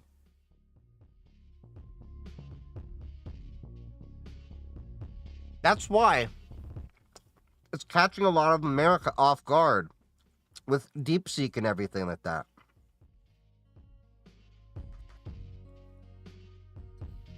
We did this to ourselves because we deluded ourselves to believe that America was the only one innovating in technology, when that's distinctly not true. China was innovating, and many other countries in the world are innovating in different ways. Depending on which way society goes, we could end up in the Trekkie timeline or the cyber dystopia timeline. The problem is, have y'all ever seen Perfect Dark? Not seen, but played the video game Perfect Dark. They, I think, have a good understanding of what the future may hold. A mix of that and Ghost in the Shell. So Ghost in the Shell talks about how America has the refugee crisis, as well as the economic policy of continuous warfare. We're not that far off.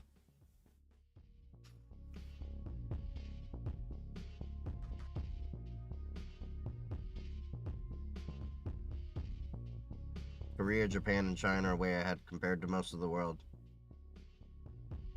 Yes and no in different ways. Like,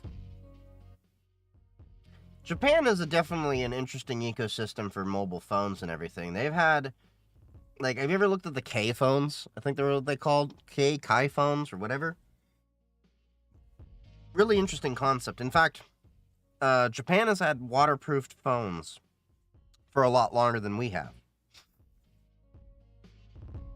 because they have a culture of bathing, and a lot of the phones had to be designed to have the occasional dip. No joke. Honest truth. They even have like these K phones that have like, it's interesting, and like the whole idea of emojis came from Japan, basically, if I remember correctly. We're going to get the Minority Report thanks to Palantir. Yeah. Palantir is one of those companies that, like, nobody knows what they do, but we all know what they do. You know what I mean?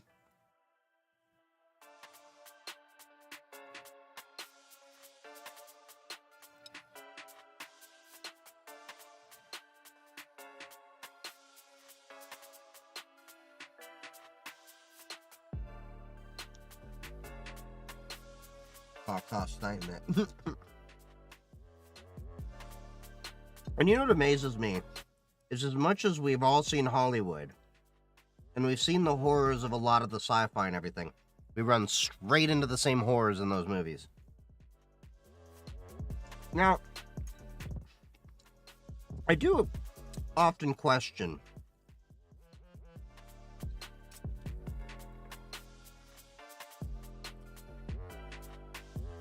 is there a certain limitation that our technology as a whole will have that we can't reach? Like,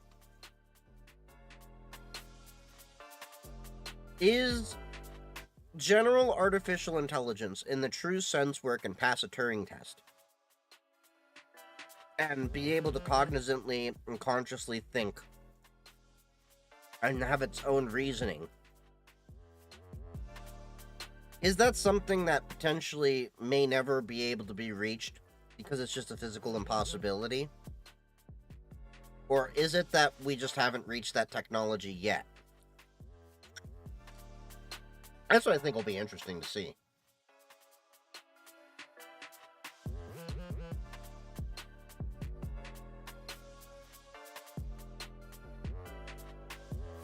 It will give it 2 years. What? For general AI? I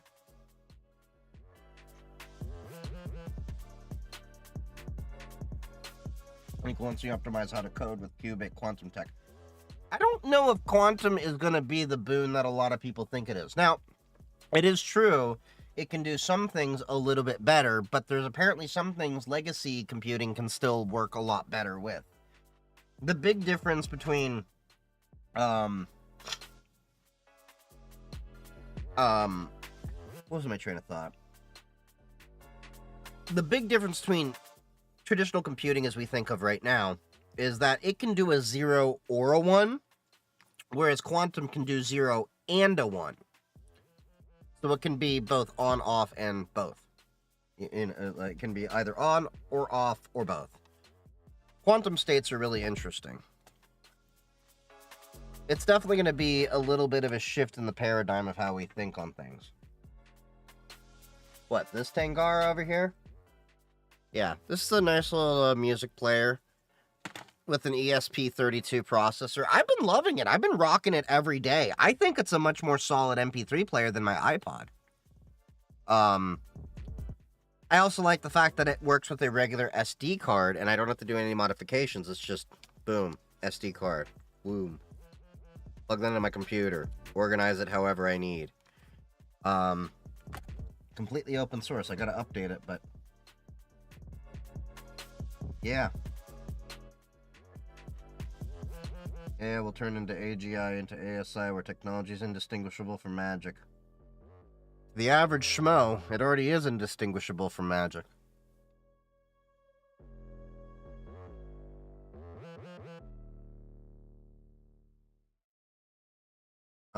There is no private phone. By its nature, it's a GPS tracking machine.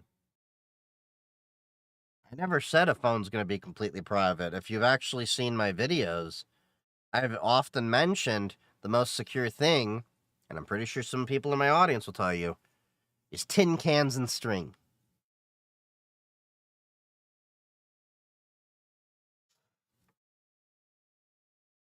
TikTok is back because DOJ new lady said fines won't be enforced. So here's the thing. This is based on Donald Trump. Can we trust Donald Trump? The only way to guarantee that this won't be enforced is for Congress to pass a law to actually change that. Is sock roll on call 24/7? Like, would I work 8 to 9 every day and weekends off or no? It depends. It depends on how the company rocks. A lot of them have a rotating on-call schedule. But yeah. Well, we made a rock think. His name is Dwayne. Dwayne The Rock Johnson. Have some respect, would you?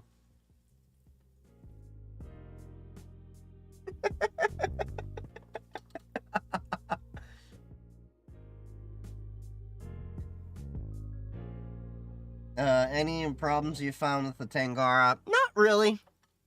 The only things that I found issue with is more personal preference. Let me put it that way.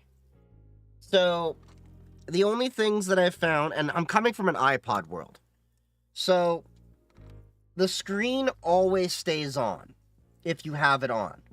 But once you flick the switch, the screen goes off, but it'll immediately come back up. like, once you do that. So it's nice. The problem is I have the habit of leaving it on because I'm so used to iPod, it's going to dim itself.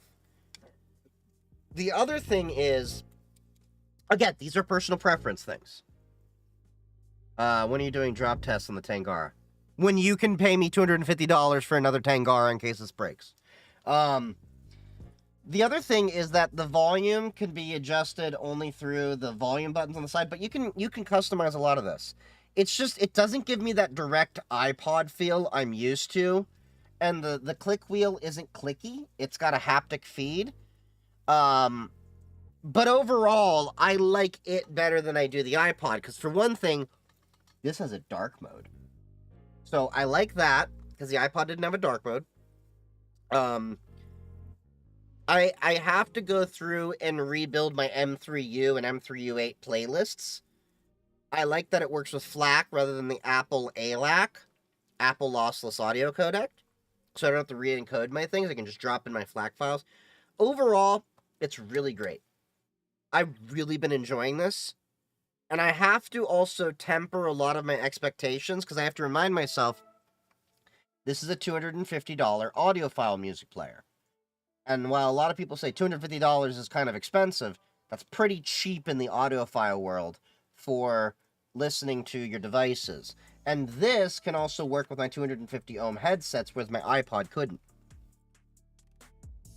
Can Rockbox work on Tangara? No. Rockbox is designed to run on a totally different CPU. If I remember, they're designed more for the ARM CPU, whereas this is an ESP32. So this is running on Tangara's own firmware, and everything is written in Lua.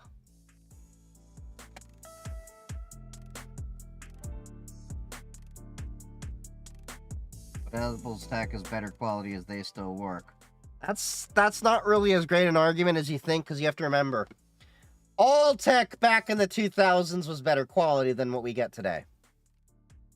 This hasn't even been out for more than a couple months, so give it time, but this is also open source.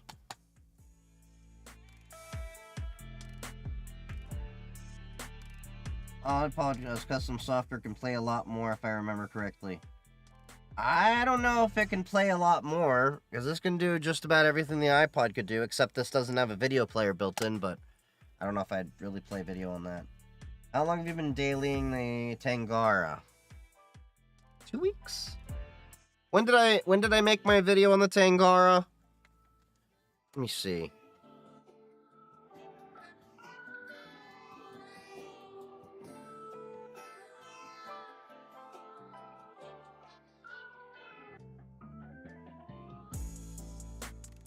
Hold on. When did I make this Tangara video? So I got it January 31st, so I've been dailying it since then.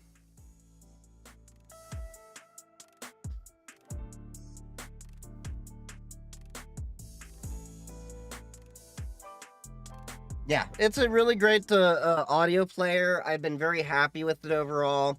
The only real issues I've had with it per se are more personal preference things. So I'm honestly very happy with this. For $250, it's a great quality music player. Pretty much everything I wanted out of a device, to be honest. And I can see myself using this for quite a long while.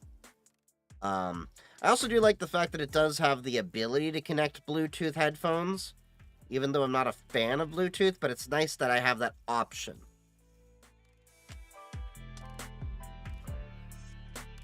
How long would you recommend studying for Sec Plus? I don't know. I honestly have never taken the Security Plus.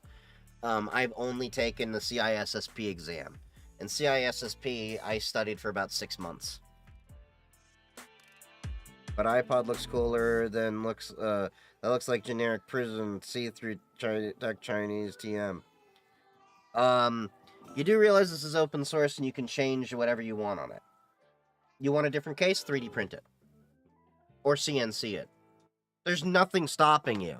Whereas the iPod, you're basically stuck to getting iPod proprietary stuff and dealing with third-party parts that don't hold up.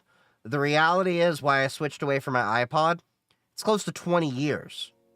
Any boards or parts you buy for it are old. I've already replaced the board in my iPod 3 times. It won't hold up anymore. And to get... And even then, you'd have to either buy a modified iPod that costs just as much as this, or put a modified iPod together, which again, still costs as much as this. One's designed to actually be right to repair. If you don't pay for a Tangara, is it possible to buy an ESP board and load the firmware? Absolutely. So if you actually look at the Tangara, they have all their stuff open sourced. So if you go to, what is it, cooltech.zone, they tell you everything that's here. So we can go to the sources. And here you go. Tangara hardware, Tangara firmware, the CMD firmware for the coprocessor.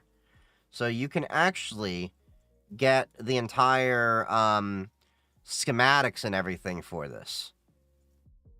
So yeah, it's completely open source. You can do whatever you want.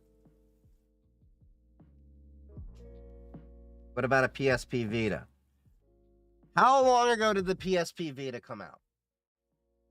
Yeah, there's a coprocessor for USB and stuff on there. So inside of the Tangara, it's an ESP32 microcontroller, dual core 240 megahertz Extensa LX6 processor. It's got a SAMD21E coprocessor for power management and USB-C connectivity. It's got a Cirrus Logic WM8D523 DAC. It's got a Texas Instrument INA 1620 amplifier. It's got a 2200 milliampere lithium polymer battery, capacitive touch wheel and physical buttons, and of course, written in Lua.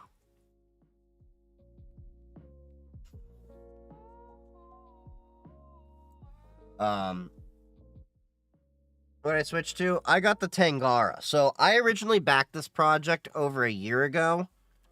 I bought it originally through Crowd Supply. So Crowd Supply, if you're not aware of it, it's kind of like a Kickstarter site, but for more open sourcey tinkery shit. You can find some really great projects on here just perusing. Like, look at this.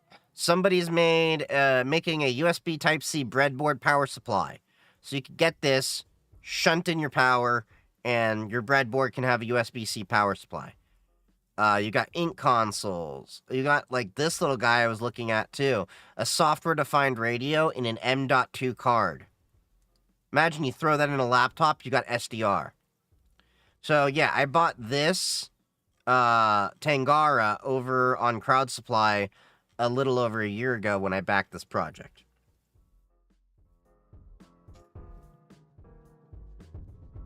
Yeah, check this site out. This is a great way to just spend all your damn money. My next project that I want to purchase when it's available. So this is a GG tag. These are really great reprogrammable e-ink displays. I brought mine to DEF CON. It was a hit because I just made it into my little business card, and it can also do RFID. The other thing I was looking at was this, the Motos paper monitor. I'm waiting for it to launch. So imagine you get a 12-inch e-ink display or 13.3-inch e-ink display. I think that would be great for me to just, like, actually have as a regular monitor to read. Like, this is the kind of cool stuff you can see on there. And yes, AMD, FPGA Playground, that AMD. You can find tons of little projects on here. Like one of my favorite laptop companies, the MNT Reform Next. This is the Tangara originally, was a backer on.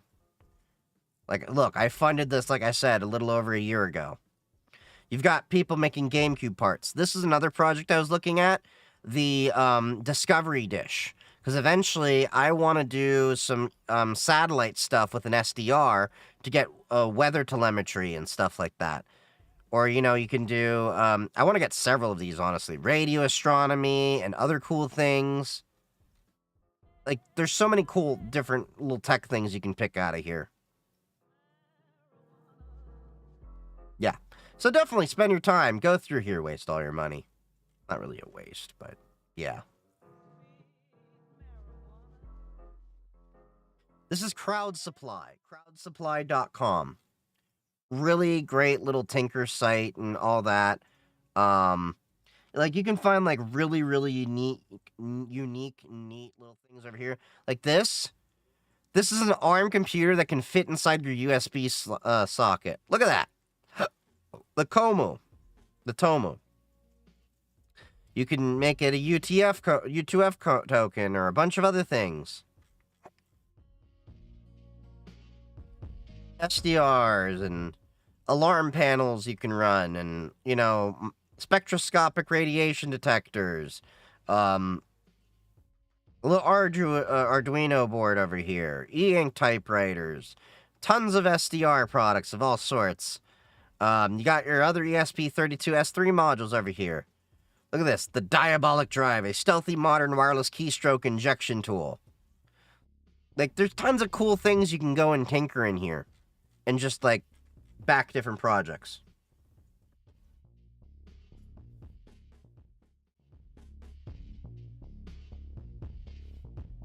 You have a YouTube video on the Tangara? Not yet. So, as I was talking about a little earlier, I took a pause on making YouTube content. Not because of anything negative, but because, good news, I got a little bit of a bonus at work. So what I wanted to do was use my bonus towards new hardware to improve my recording quality. Like, I'm looking at a little teleprompter, so I can record things a little bit better with the Sony ZV-E camera, so I can get some better quality video. Just little things to up the quality of my videos, and I wanted to, you know, just make these videos with better quality and maybe start scripting things a little bit better. Because some of the videos I don't mind doing off the cuff and just giving my, you know, general ranty reactions and things like that. Are we looking at more than 10K bonus? No. It was a nice raise. And enough money that I can at least get a laptop and my camera equipment and stuff that I want to do. So it was just enough money for me to invest in my content creation. So I'll be getting a new laptop. You have a GitHub? Yes, I do. Same username, ChiefGeek3D. I haven't done much on my GitHub, but I'm going to be reviewing the code for my Twitch bot that I made to work with Mastodon. Someone's contributed some code. I just got to test it out to make it work with Blue Sky and then Dockerize it. So I'm working on that. I just haven't had too much time to sit down and get my brain into coding mode to be able to look at that. But yeah, I do have a GitHub. Mostly little Python projects that I've used for tinkering and learning. But you can go check out some of the code there. But yeah, I'll be working on some more YouTube content. I'll be working on improving the Twitch stream as well a little bit more. Which I simulcast the Twitch, TikTok, and YouTube. The honest truth is we don't know if TikTok will be banned or not. Which laptop? I'm looking at a Tuxedo Computers laptop. I wanted to get a brand that is definitely Linux first. Definitely more favorable on the right to repair side of things. But I also wanted a laptop that particularly had an AMD CPU and an NVIDIA GPU. The AMD CPU was a preference, but the NVIDIA GPU was a requirement. Because I eventually want to do DaVinci Resolve, and a lot of my AI and LLM stuff that I do on the go works better with an NVIDIA GPU. So, yeah. I was looking at... I can show you the laptop I was looking at. Tuxedo Computers. And I was looking at System 76, but I already have a System 76 laptop. I wanted to try a different brand, and one YouTube channel that I've been following for years, The Linux Experiment, Nick is the guy that runs it. He likes Tuxedo Computers. He's used it for a while. But yeah, it worked really nicely, I think, for a lot of my needs. And if I can remember... Hold on. Video, there we go.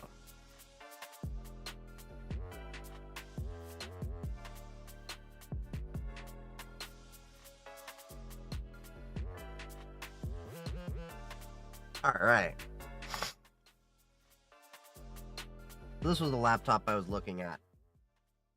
External GPU over Thunderbolt 4? No, I need my laptop to have a GPU built in for me to do the work on the go.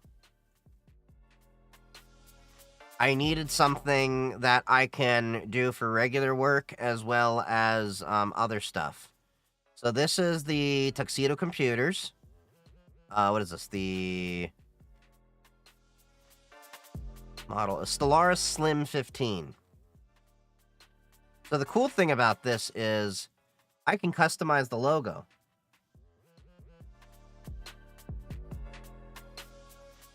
And I can do external monitors and all that stuff if I really wanted to. But Thunderbolt, I think, is an Intel thing. That's not on all AMDs, too. So this laptop over here, I think, fit the bill for a lot of the things that I wanted. At least for a regular everyday computer. 2560 by 1600 display. The only thing I'm really split between is, do I want the 4060 or the 4070? Either way, definitely want to load up the RAM and the SSD. I can add a second SSD later. English US ISO. I'd rip out the OS, whatever comes in. And then I can put my own custom logo on there. And I'd probably slap on a 3 or 4 year warranty. Probably 4, depending on. That's not a bad price.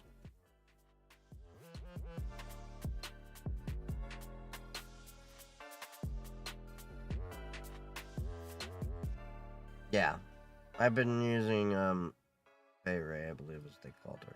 You know that girl from the early 2000s who lived in the woods stealing energy from a power grid? I remember them talking about that, but I don't remember much about it. My scripts in GitHub was looking for inspiration. Oh yeah, there's definitely some few things there. Most of it what I did is just tinkering to educate myself while I was busy and I was job searching a couple years ago. I've heard of Linux a couple of times. Can anyone explain what it is in basic terms? It's another operating system. It's just open source. So the 3 main operating systems that are used in the world are Linux, Mac, and Windows. It's just an operating system. And the honest truth is, you shouldn't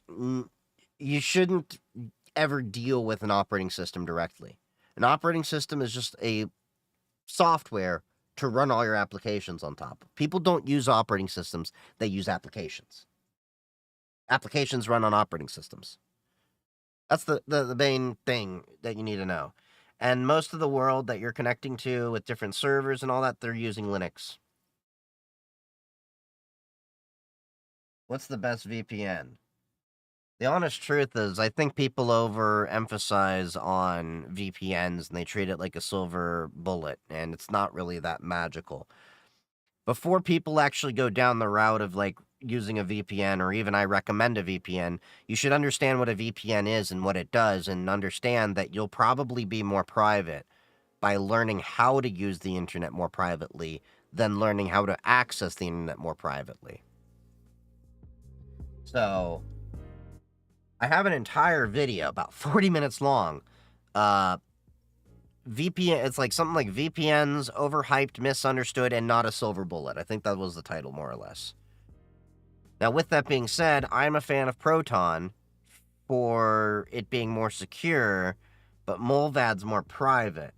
Proton has Secure Core, which is a feature that allows you to use one VPN server to compare against another VPN server to prevent against timed attacks and everything like that. But either way,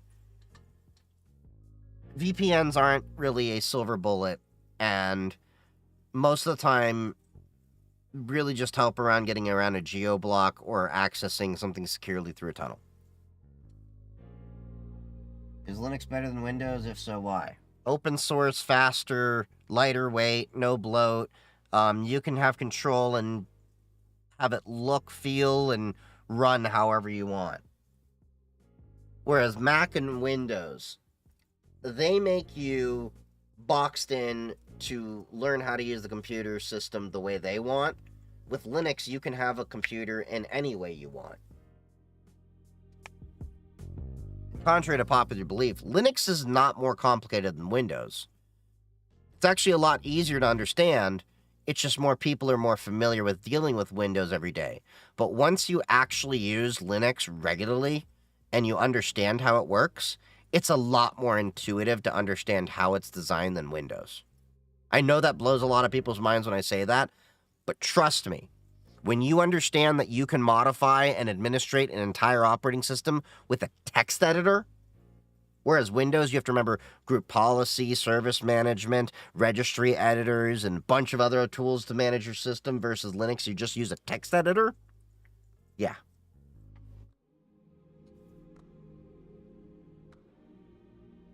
Yeah, if you want to use Linux, Pop! OS is a pretty good starter one. Some people like Mint, but I like Pop! OS. You can get it at system76.com, but I like it. When will Linux support the games on Windows? Kind of already does. The only exceptions to that rule are games that have kernel-level anti-cheat, which are honestly pieces of shit software anyway that nobody should really endorse. But, to give you an idea, do you recognize this piece of software here, sir? Or ma'am? Do you recognize Steam? Do you recognize any of these games in my library here? Because this is Linux. Right now I've got Bioshock, Bioshock 2 installed, Borderlands 2, 3, City Skyline. I've got Diablo 4, I gotta update it actually. Doom 3, Elden Ring, Elder Scrolls 3, 4, and 5, The First Descendant. These are all games that are currently installed, and any other game that's not installed, I've played these. Halo Master Chief Collection, Helldivers 2, Mafia Definitive Edition, Marvel Rivals, Path of Exile 2, Wolfenstein, Roller Coaster Tycoon, Warframe, The Witcher, all the Wolfenstein games. That's just the small sampling here. You can see how many games I had. Like, look, I uninstalled Black Myth Wukong, but I played that on here. Apex Legends I was playing on here until EA decided to be a dick and removed support for Linux. Armored Core 6. Cyberpunk 2077. Dark Sector. Dark Souls 3. Haven't played that really yet, but I know it works. Deus Ex. Yeah. Oh, yeah. Fallout. The Fallout games. How can we forget that? Which, by the way, I need to reinstall. How the hell did that get uninstalled? Oh well.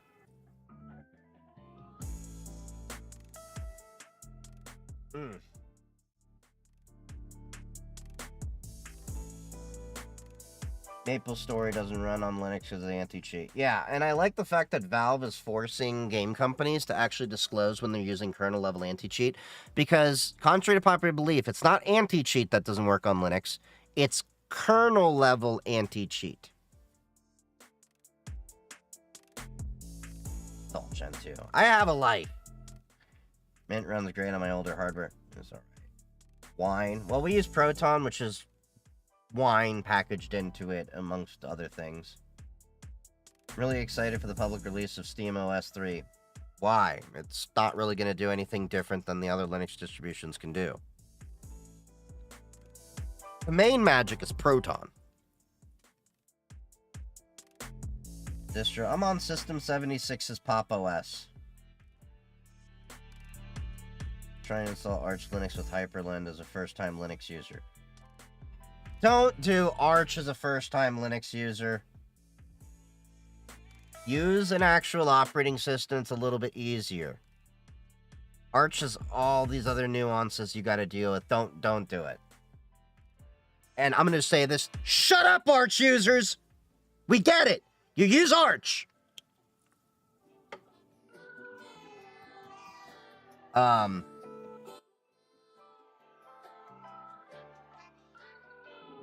Ain't got a... Okay, so, cool. I'm relatively new to server management. Want to set up a home lab.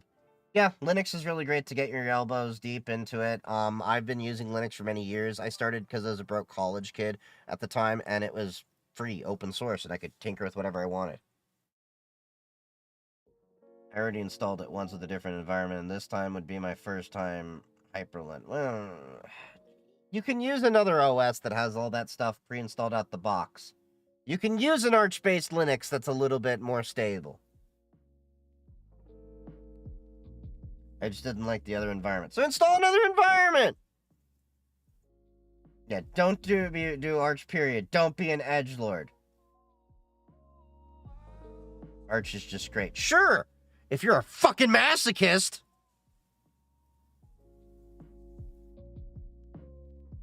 And don't even start with me on Gen 2. Gen 2 is pure...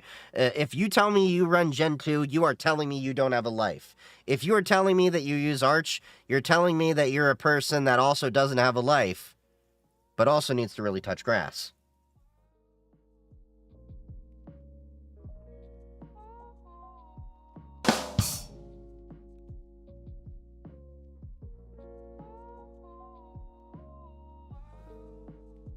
I've been running game servers on stuff and on Debian and stuff since 2010. Man, my first game server was a Tribes 2 server, and that was in the early 2000s, I think, on a Pentium 3 box, running Debian, or was it Slackware? God, it's been so long.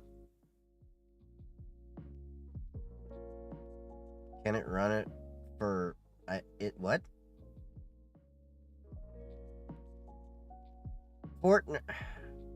Y'all need to find a better game than Fortnite. Best way to introduce New Year's, Daily Drive Cali. No! No! Better watch your back before she turn into a killer.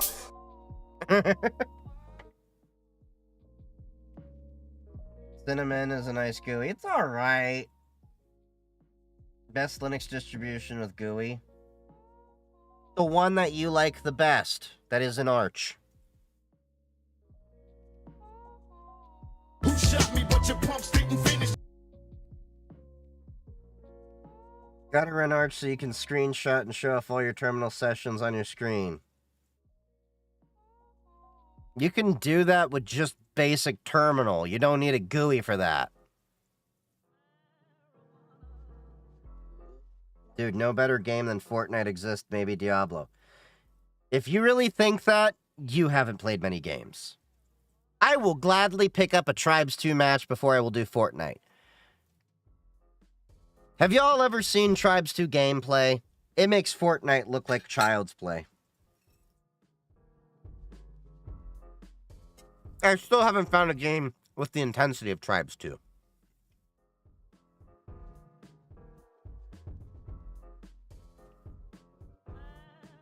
Fortnite used to be cool. No! Fortnite was never cool. Or at most, Fortnite was cool. For a fortnight.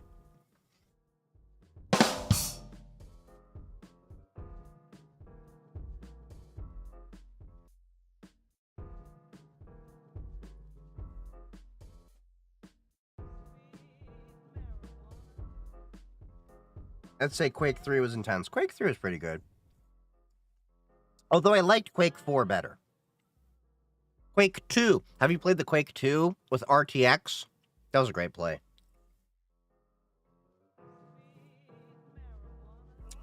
Didn't Hi-Rez kill Tribes, or am I thinking of a different game? They did. But then the Tribes Next community figured out how to patch it to make it still run.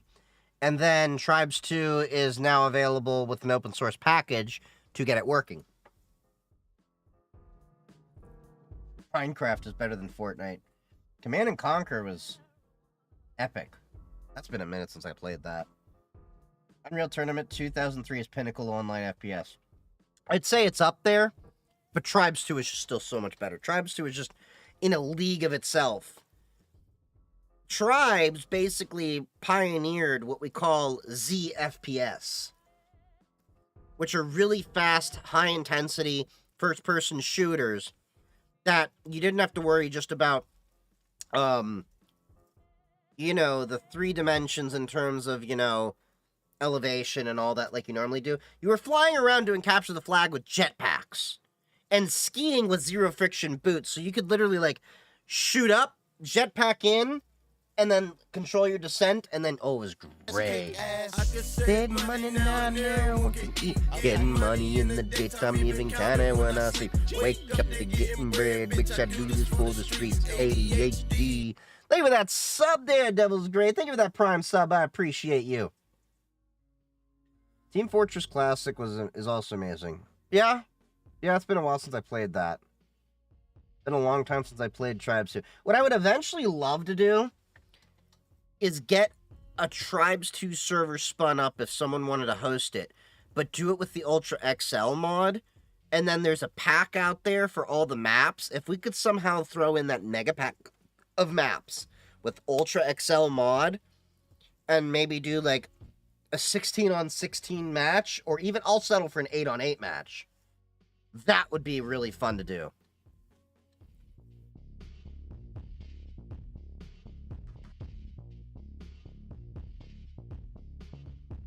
What about 3D Space Cadet? Which one was 3D Space Cadet? Do I have that? I'm trying to remember. That sounds familiar. Hold on. 3D Space Cadet. Are you talking about the pinball? The pinball game that Windows had built in Windows XP? That the one you're talking about? Or we're talking about something different? Yes! Okay, now I'm tempted. Can I get this working on Linux? Because, like, I haven't played that in a while. That pinball game is also ported to Linux. Where? How do I play it?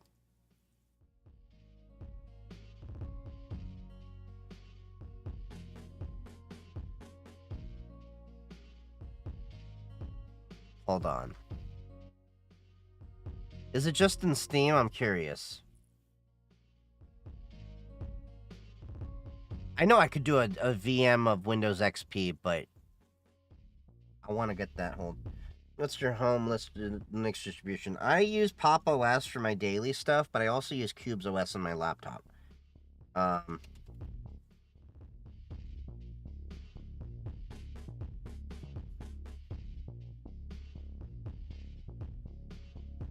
Is it in Steam? I didn't see it. You can also build it from source in Pinball. In GitHub. Hell.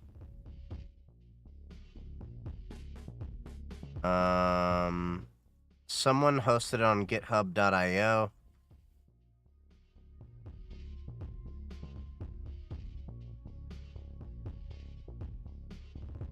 Hold on.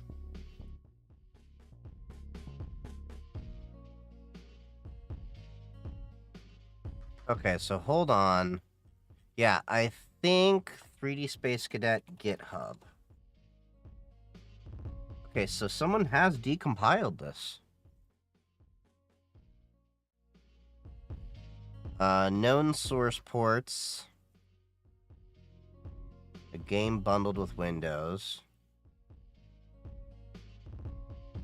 Installed develop packages of... Okay. So now I'm curious.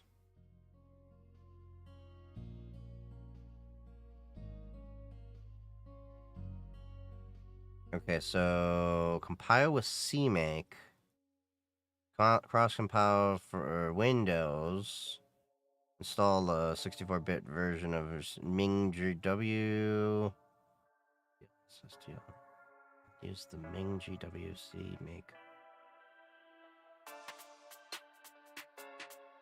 Oh, it's also available as a flat pack.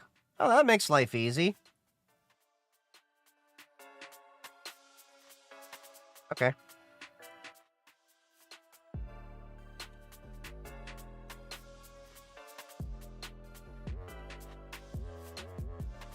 We'll just flat pack it.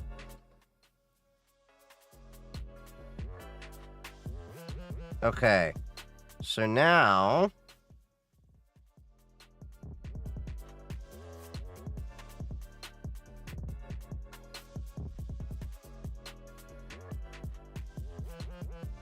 Okay. I accidentally hit the, Ah!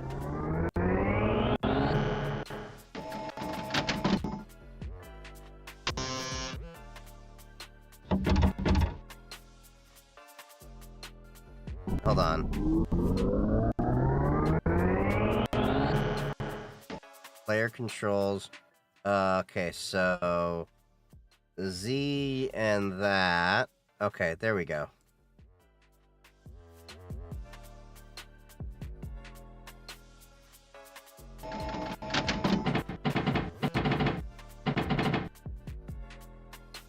Okay, pull the plunger back.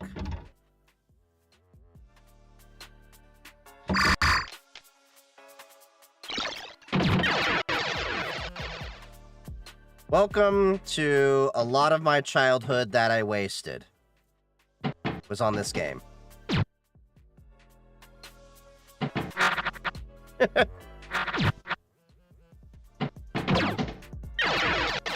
You know how long it's been since I played this? Since XP was actually around.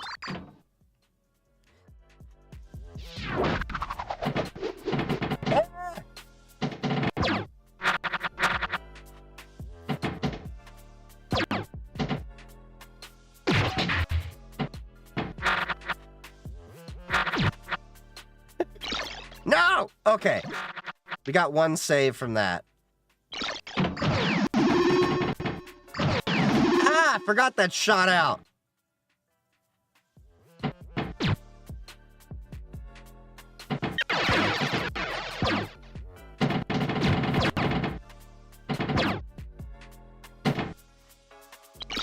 God damn it. I got no more corner saves. Ooh, that was close.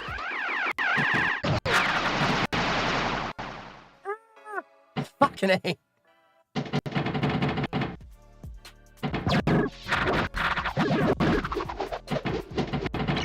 No!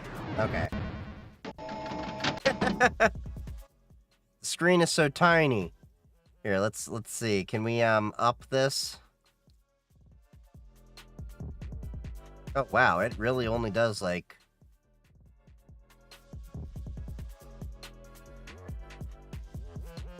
will it let me? There we go. No, it won't. Will it scale? There we go. Yeah, you can tell the graphics here were made a long time ago. Oh, this is the original pinball game we got in Windows XP. And we got it to work in Linux.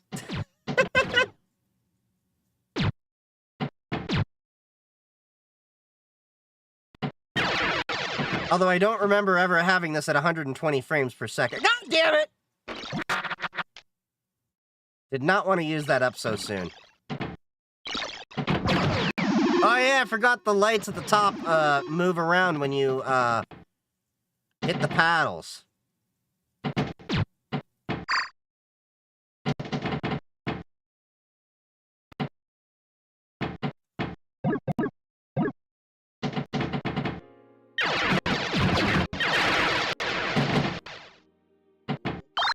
There we go. You remember when Microsoft actually used to care about people? And the games they actually made? Pepperidge Farm remembers. Ooh, I thought I lost that ball.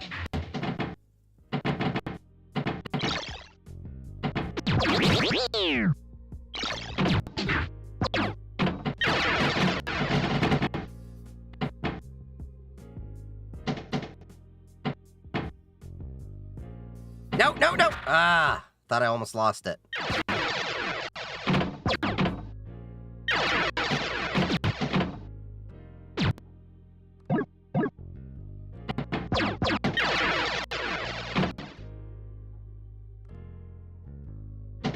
See you later, Devil Gray. Ah! Is this my last ball? Remember being introduced to Weezer through Microsoft? You mean like the band Weezer? There we go.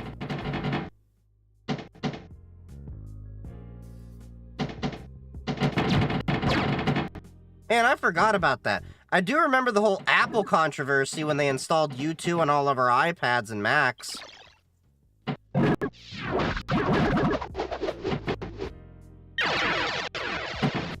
Ah!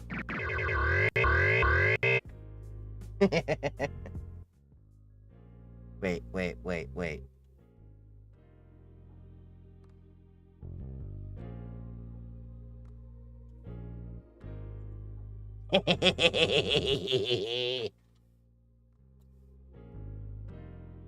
Do you remember the Windows, what do you call it?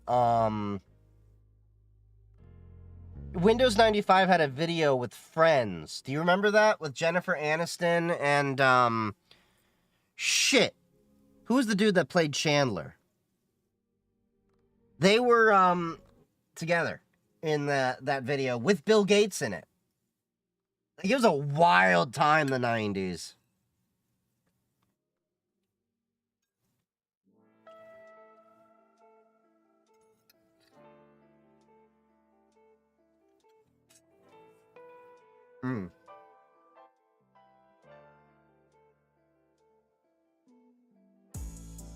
The BBS games. Man, I remember BBS games. The last time I played games on a BBS was only about 2 or 3 years ago. So Brian Lunduke runs a BBS server. We've talked about Brian Lunduke and how unfortunately he went down the path of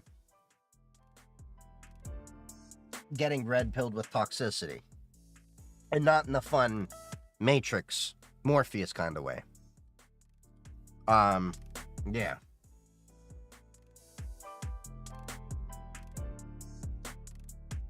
Can't run anything on a Chromebook. What's a Chromebook?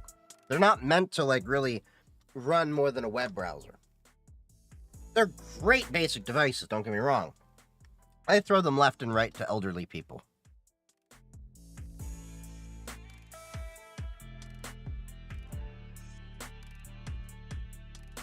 You can catch the ball.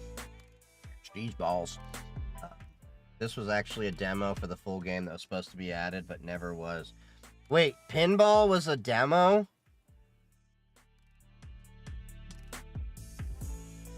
In order to get Pegasus and I'm a bootable USB. Pegasus like the malware?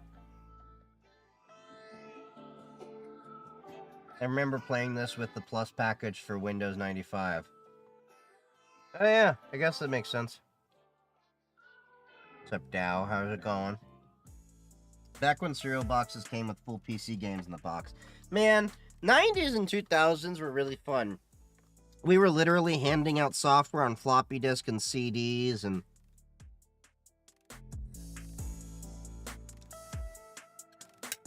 In a way, I feel sad for this generation.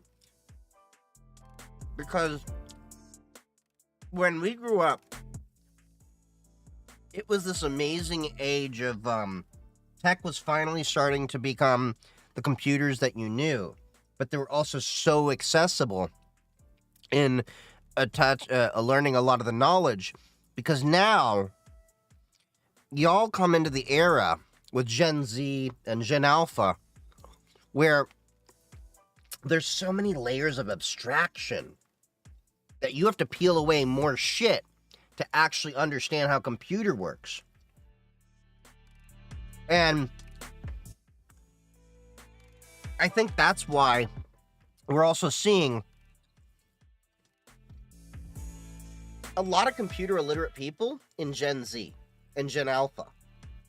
Gen X and Millennial, it was pretty much like we were the tech generations. Like everyone there had to know tech. Whereas Gen Z and Gen Alpha, it can go either way.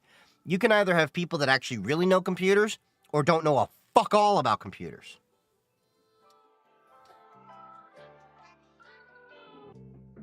BBS or decentralized? Yeah, most of the internet was decentralized up until around Web 2.0. Web 2.0 is where the internet as we know it started to centralize. That's Facebook and, Gmail and a lot of the Google apps and that entire ecosystem. Web 3, not Web 3.0, Web 3 is a return to a lot of those decentralized roots, which is where Blue Sky and Mastodon come into play. And Web 3.0 has nothing to do with cryptocurrency. That's Web 3. Don't get those two confused. I miss MySpace. MySpace was the shit. Tom never did anything wrong to us. Why do we like Tom? Because he ain't fucking Zuckerberg. Tom did his thing, built his platform, got his bag.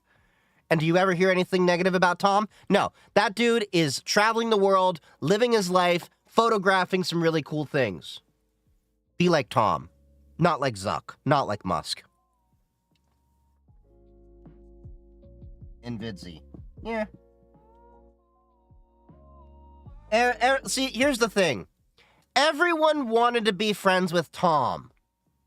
No one wants to be friends with Zuckerberg or Musk. Tom has always been my friend. You got a friend in me.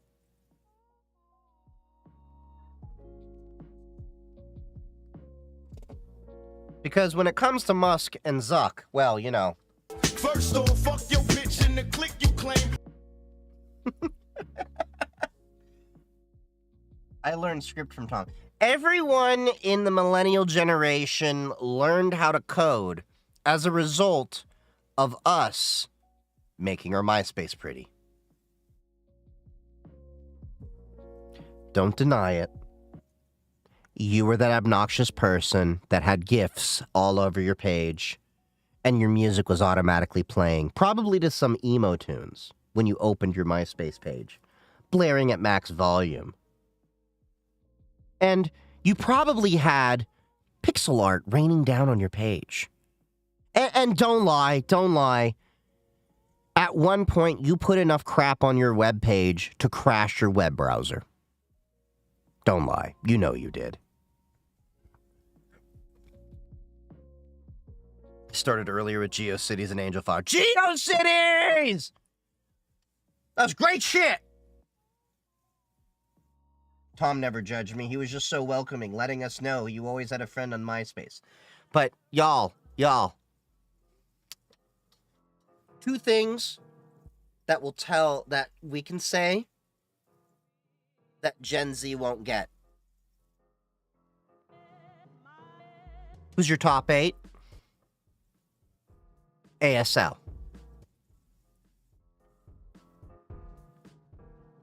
Am I right? If you don't know what that is without looking it up, I know your generation. Also, while we're at it, number 3. You just lost the game.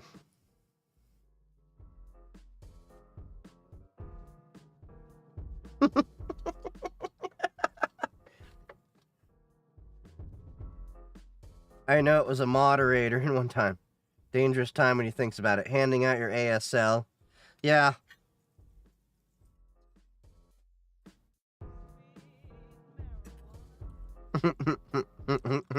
I lost. So, you know ASL, not so much top 8. Top 8 is a MySpace reference. If you were in someone's top 8, you were in their inner circle.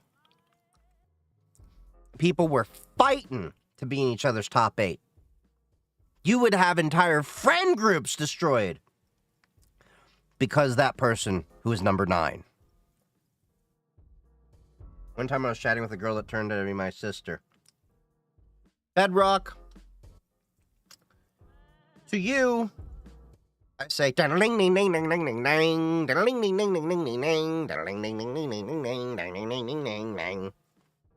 I bet you were talking to your sister. Emotional, damn it!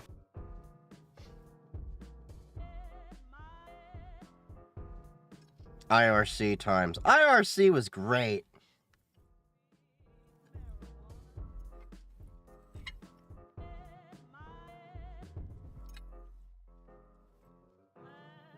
Mm-hmm.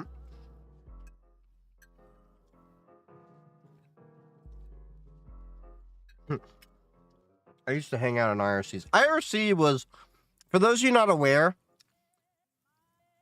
IRC is obviously what inspired Discord. IRC. So Discord is basically a combination of IRC and like TeamSpeak / Ventrilo. That's what Discord was.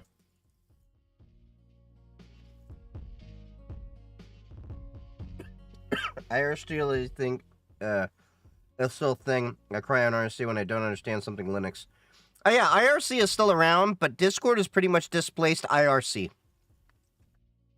Skype is still around. You know what blows my mind? Skype came out before Zoom, Teams, and all of that shit. Microsoft really fumbled the ball with Skype, especially during COVID. Microsoft also fumbled the ball with smartphones because they got into the game too late. That's why you don't see Windows smartphones anymore. They lost too much market share that eventually they couldn't compete. Nobody would make apps for Windows phones because they had such little market share.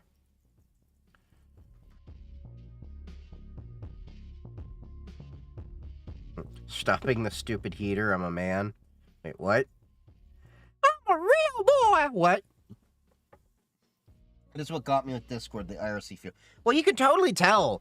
Discord was modeled off of IRC and is just merely a modern UI slapped over IR. Let's do this for a sec, all right?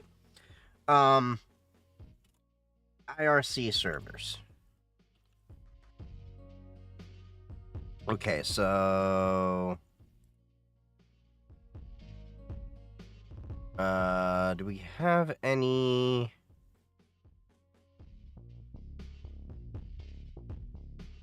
QuakeNet? Okay, we can open this up. God, it's been so long. Alright, Hex Chat. Oh wait, we should get... Do they have a flat pack? They do have a flat pack. Okay, so if we get this installed... You still remember your nick? Yeah. God, it's been a while.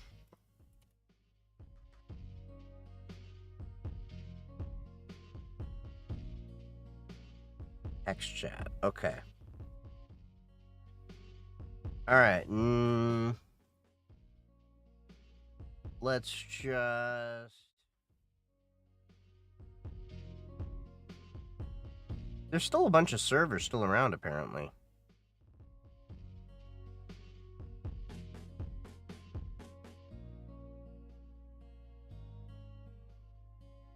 SASL authentication to a NIC serve with a verified email is required.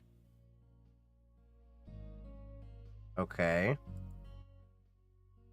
I'd have to look into, like, because I haven't really used IRC servers much. Let's see, is QuakeNet still around?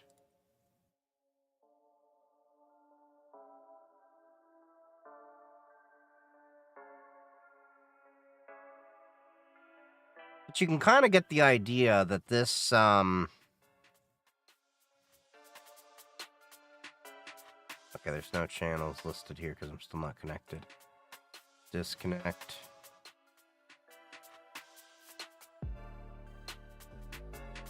List. See, I think a lot of people just don't use it anymore. Is 2600 still around? There we go. Oh, no. Connection failed. Failed to validate hostname. Okay. irc.scuttle.net. Okay.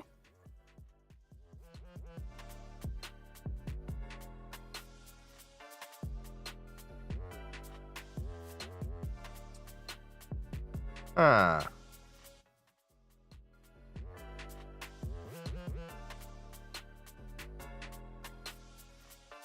Where's the Linux phone at? I've got one over here. The other one's over there. I don't really recommend a lot of people using pure Linux phones.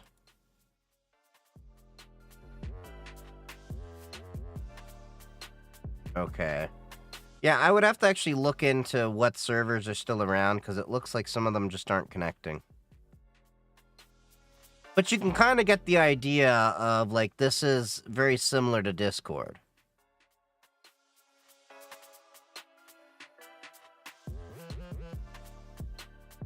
Oh, 2600, how I missed the phone booth of the month. I still get 2600 magazine. I'm still subscribed to them. Oh my god, ICQ. Man, I haven't used ICQ in a minute. Don't use flat packs. I love flat packs. Have a heart to another critter. Okay, servers are below network level. Yeah. IRC is still used. I'm about to take a Deshin Weeder or not get a radio license. I'm working on getting mine eventually. Gitz has got a couple of Baofeng radios we're going to play with. I'll eventually get my license. I'm hoping to take the test next month.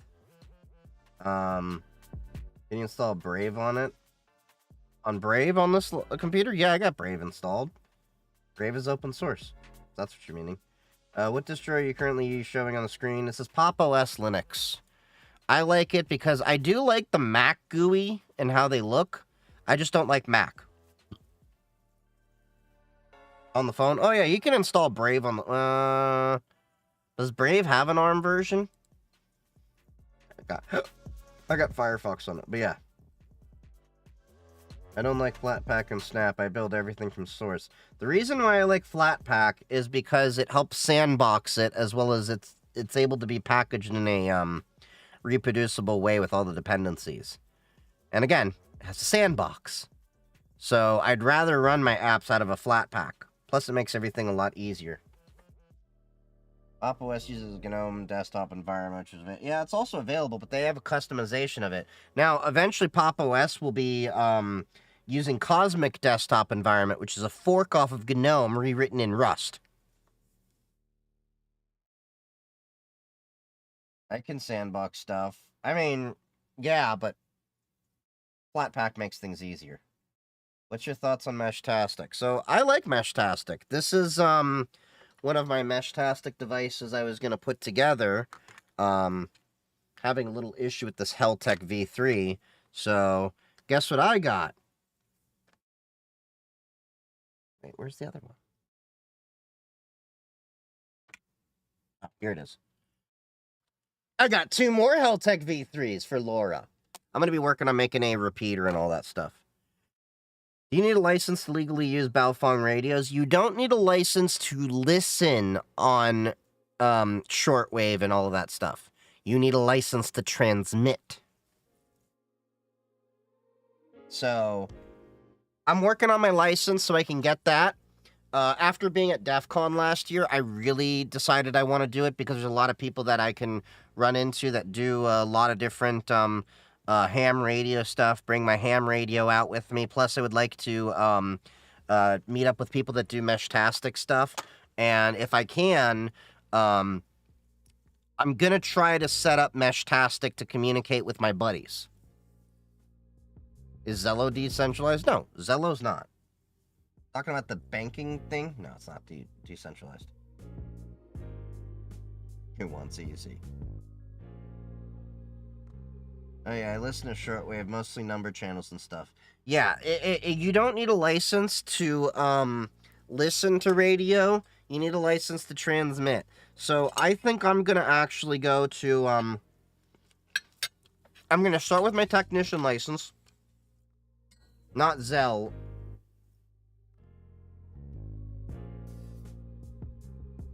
Which Zello? Are you talking?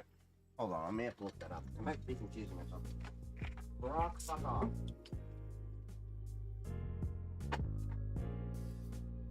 Sorry, I had to move that out of the way. push-to-talk radio app. No. It will not be decentralized. I can almost guarantee you on that. In real time using a push-to-talk style. It's available on Android, iOS, Windows, and BlackBerry devices. Huh. No, it's running through their servers. It's not it's not a decentralized application.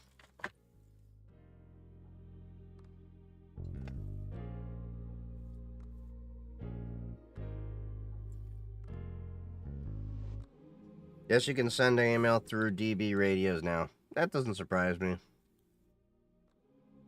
How much do you make it work? About 6 figures.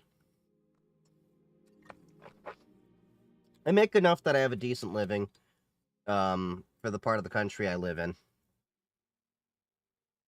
I can make more than that if I live geographically in more expensive areas, but considering I live in an area that, what is it, the median is like $50K per household, I'm doing pretty well. That's right, I've been looking into Meshtastic stuff, but it's definitely not cheap, not badly priced. Oh, it's definitely cheap. Like, these Heltec V3s, with an antenna and all that, you can pick these up for like 20-30 bucks. The, Sense Cap that I use, this guy over here, a bit more rugged IP65 rated one, I think these were about 45 bucks. The most expensive one that I deal with is my LilyGo T Echo. That's about 80 bucks. That's very cheap.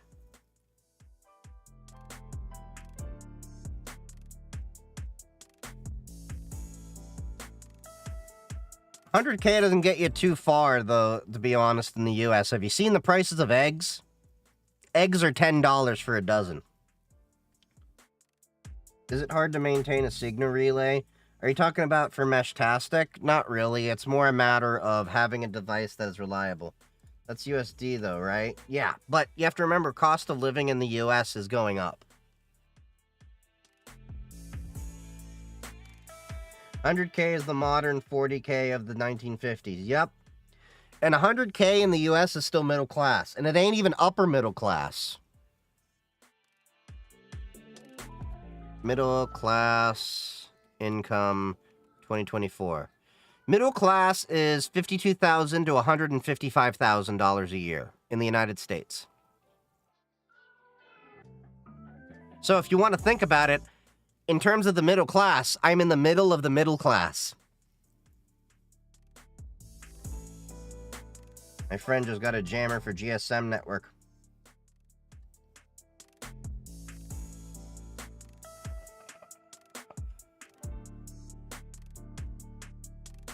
God damn it, I don't even have the right sound for that. So, you have a jammer? You know what I'm gonna say? Woo, woo, that's the sound of the police. Woo, woo, that's the sound of the beast.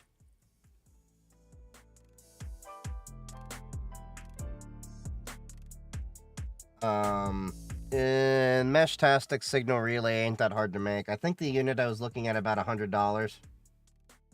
Yeah, don't mess with signal jamming because, if you want a surefire way for feds to figure out where you are, jam someone's signal.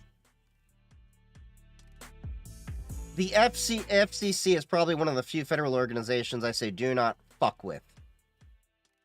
It's not hard to get a signal jammer. Let me make that very clear. You can buy them pretty easily. You can make them pretty easily. But you will get caught so easily. And it's not even like a matter of like, oh, I'm just going to be... No, they can figure it out. The second you start seeing dead spots, they get alerted to it. And it is an actual serious crime because it will interrupt people's ability to call emergency services.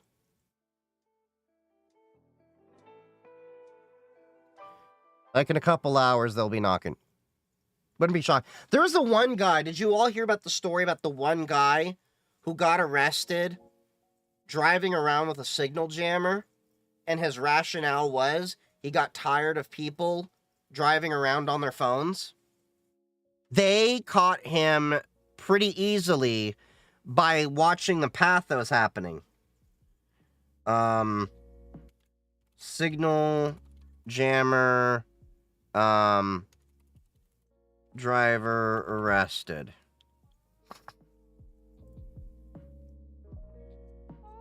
This was a few years ago. There we go. Chicago commuter arrested for using cell phone signal jammer to silence talkative train riders. Oh, he wasn't even in his car. He bought a phone jammer. And he found a unique solution to his problem of noise pollution on his daily journey to work. He bought a phone jammer. Like, dude, there's literally it in his hands. He bought a phone jammer. And it's a felony. Justified his action by claiming that he bought the phone jammer out of desperation for a quieter ride. The device, which resembles a walkie-talkie with 6 antennas, would shut down every phone signal in vicinity. His actions, however, were not accepted by the authorities, and the case was turned over to the Federal Communications Commission, who stated that the use of such a device poses a serious hazard to public safety and by obstructing emergency communications. Yeah, he got caught by somebody taking a picture of him. 63-year-old dude. And his reasoning was, well, there's noise pollution. Motherfucker, get a pair of headphones and listen to Metallica and shut the fuck up.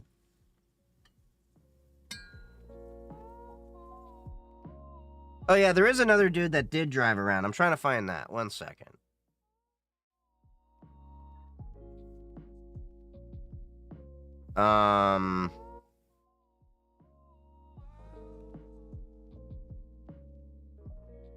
Yep.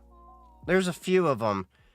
A mobile man was arrested of jamming emergency communications, pleading not guilty. Blah, blah, blah. Is charged with interfering with public safety communication and drug possession.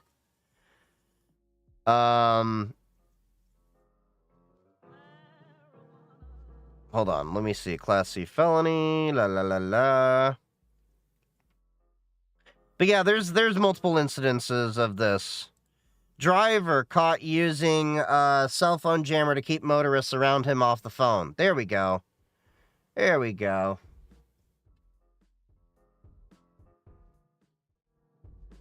He hid the illegal device in his SUV and used it while driving on the interstate for about 2 years. The only reason he probably took a little bit longer to get caught was you're mobile with it. So how they did it? Metro PCS reported interference to their Tampa towers. You can easily catch jamming. To give you an idea, let's look into GPS jamming. GPS jamming map. Yeah, I couldn't remember it. It's GPS jam. Okay, so there's a website where you can actually see the jamming in the world. So, green is obviously where there's no jamming.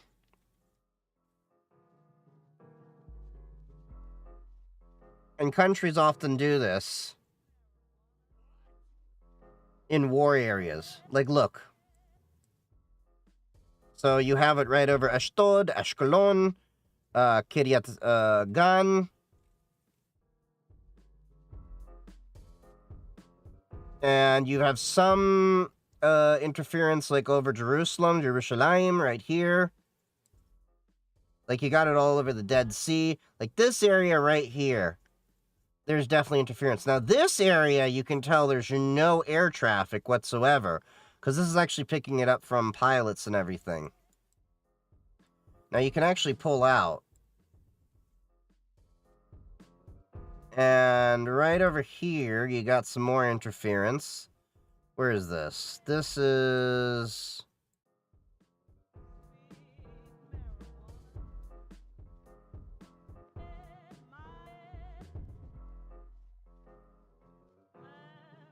It's in their local language, so I can't really figure out. That looks like it's... I want to say Thai. I could be wrong. Oh, is that Ukraine? I think that's Ho Chi Minh Trail. So, yeah, that's Vietnam over here. But yeah. So you can actually see this. I have a GPS jammer for my car. Don't use a GPS jammer. The other interesting thing is you can see there's a jamming right here on the border. That's interesting. But yeah, you can actually pull this information up on different maps and everything like that. Flight Radar even has their own map for jamming. Probably with a little bit more detail. And you can pull it up in 6 hours or 24 hours. But yeah.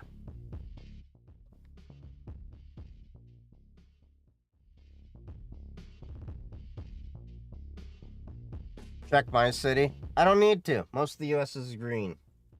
How is this data harvested? So how it works is basically you have planes flying over and they're collecting this data. So they're also transmitting their GPS coordination and they can figure out based on a few different things. I forget the exact specifics of it. I have a friend that's a little bit more well-versed in this whole thing. They were the one educating me on this. But basically, you can see the miscalculation based on the time difference, and they can tell when the time shifts and things like that.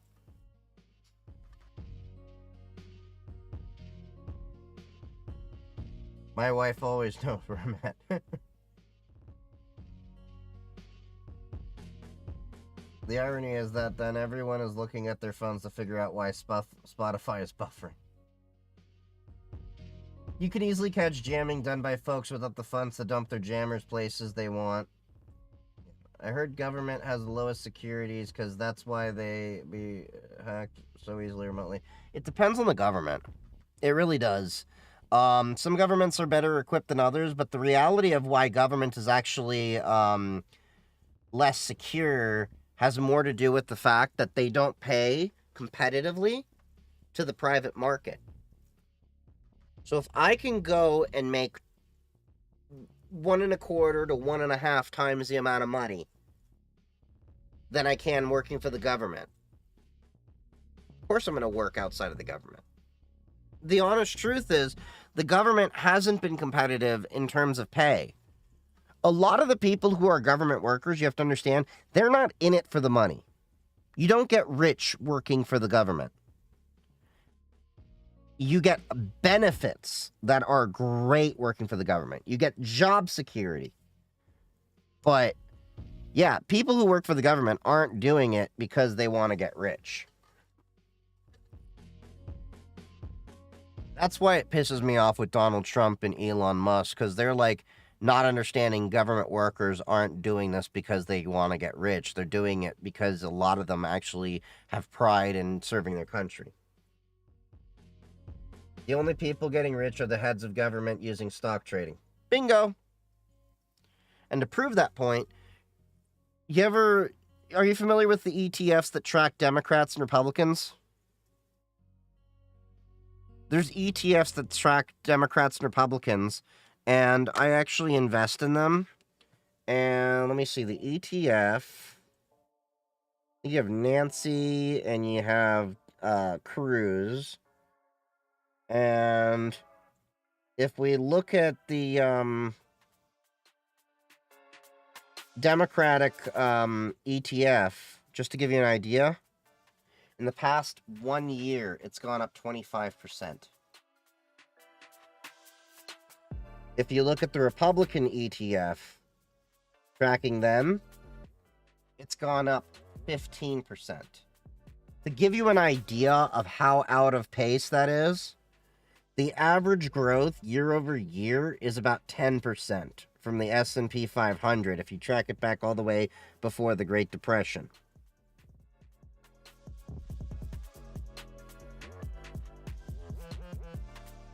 Now, of course, the S&P 500 is doing pretty good overall at 21%.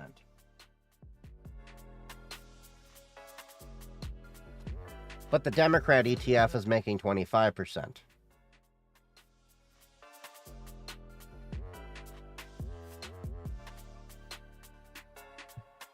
Seems like AI could replace some of them effectively and easily and more effective. I wouldn't say that. I would not rely upon AI to replace humans, especially in the way Elon Musk is thinking.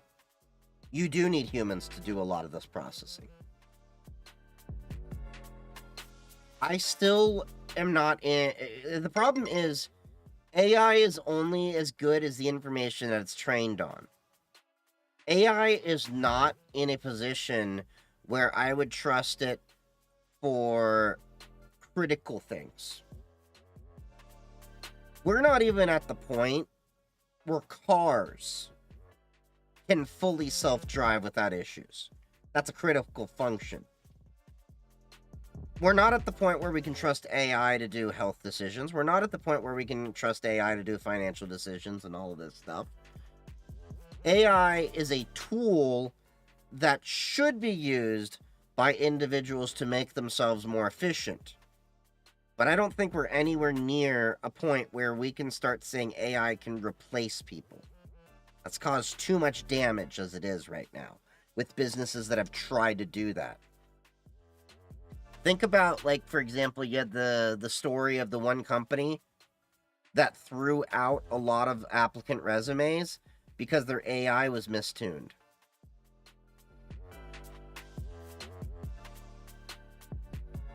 They have party ETFs? Yeah, there's an ETF that's tracking Democrats. There's an ETF that's tracking Republicans.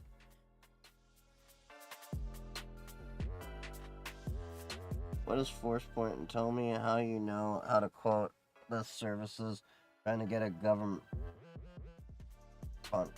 I don't know what Force Point is. There's a lot of different things.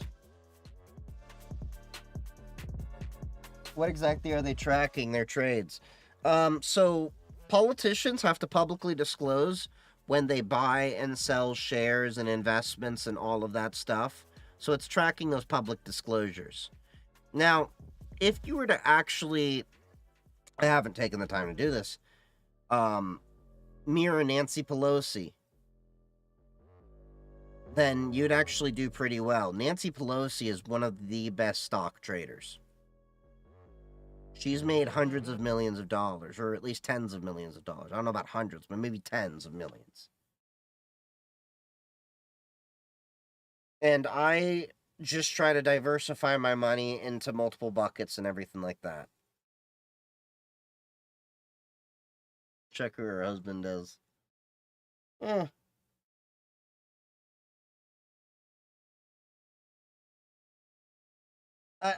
Yeah, so the honest truth is, yeah, there's a lot of different shady things when it comes to Congress and everything.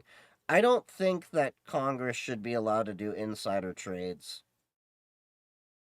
I think they should have to disclose whenever they buy and sell a trade the moment they do it, not a delay. And I'll tell you something. Something's been running in the back of my mind is I've had the temptation to, like, look into, like, running for politics, but at the same time, I hate politics. Could you imagine me filibustering? Just telling everyone to F off? I would be the first one in Congress to be like, fuck you, fuck you, fuck you, you're cool, fuck you, I'm out. I'd be censored so damn fast. Not censored, censured. If you don't know what the difference is, look it up.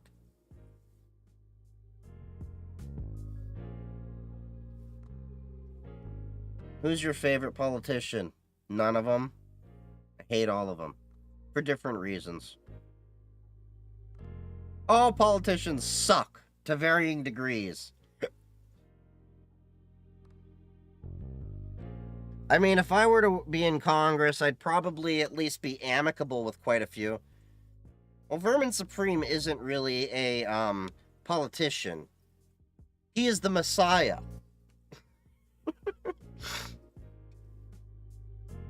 I love Vermin Supreme, though. He's probably the only honest politician. He's your friendly fascist. You can trust everything he says because he has no intention of actually making your promises true. What you think of Jay Powell? You mean Jerome Powell? Who is he? We're talking about, isn't that the, head of the Fed? The Federal Reserve? I don't like the Federal Reserve.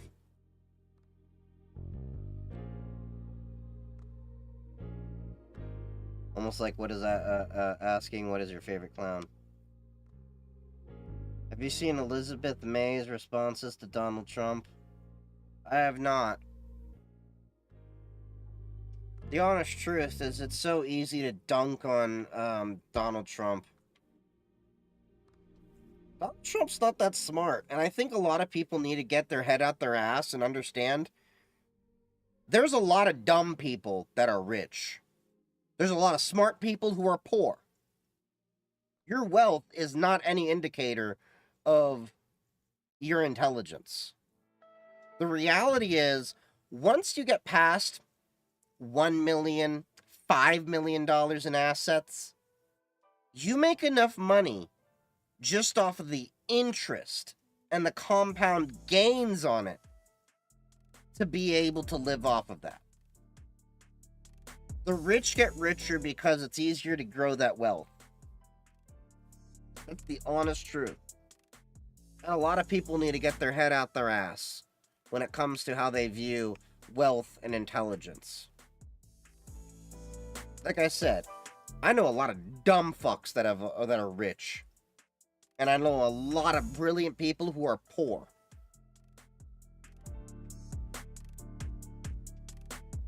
But yeah. Oh, just invest $50 a week. Bitch, please. I need that for my food bill. Although, to be fair, I kind of invest more than that every week.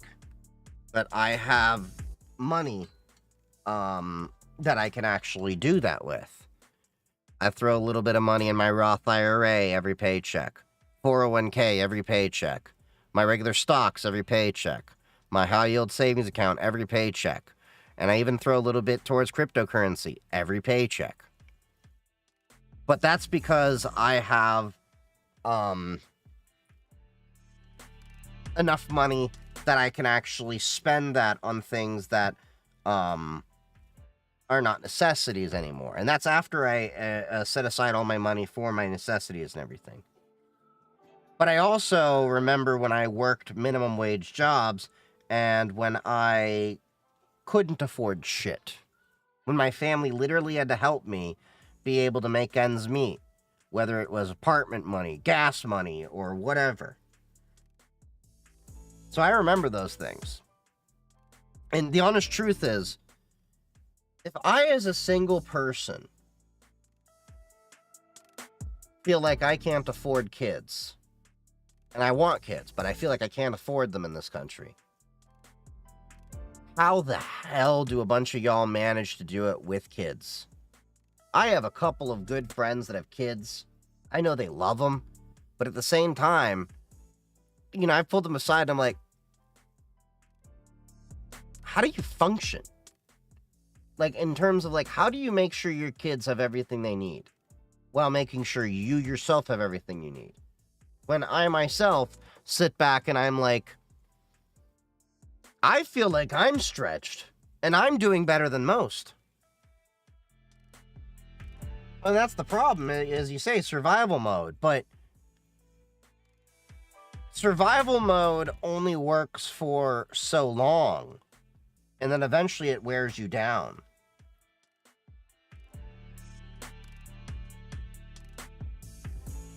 Scheduled the Sec Plus. Mazel tov. Good luck on that.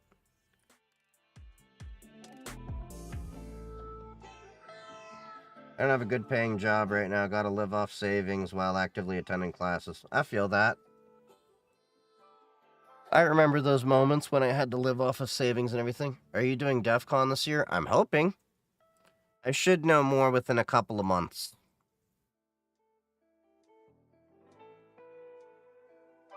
I'm trying to see if work's gonna pay for it, or if I'm gonna have to pay for it. If I'm gonna have to pay for it, I'll figure it out.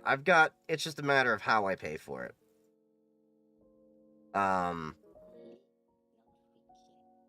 But yeah, one of my friends and I were talking because we're both trying to figure out if work's gonna pay for it, and if work doesn't pay for it, we're just gonna split a hotel room.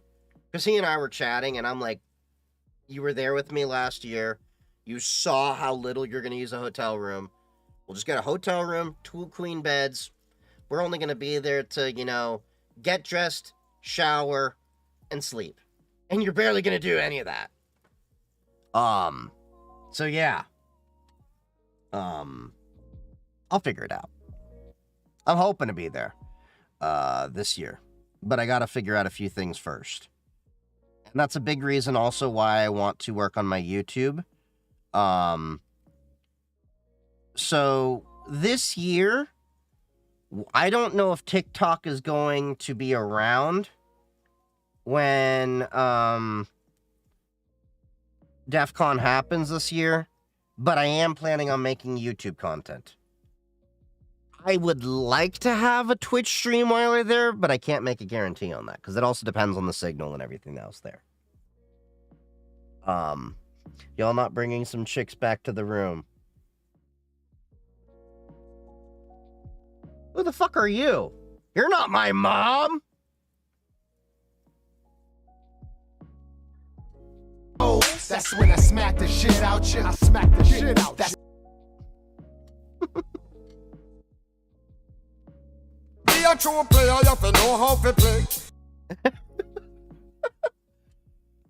We're gonna make it again this year. So one thing I was actually thinking about doing is if and when I make it out to DEF CON this year. As y'all know, if you aren't aware already, I have a Discord server. Animatrix server. And I'll announce a meetup to go get drinks and everything. And hang out. Because that was fun running into a bunch of my friends and everything from TikTok and all of that.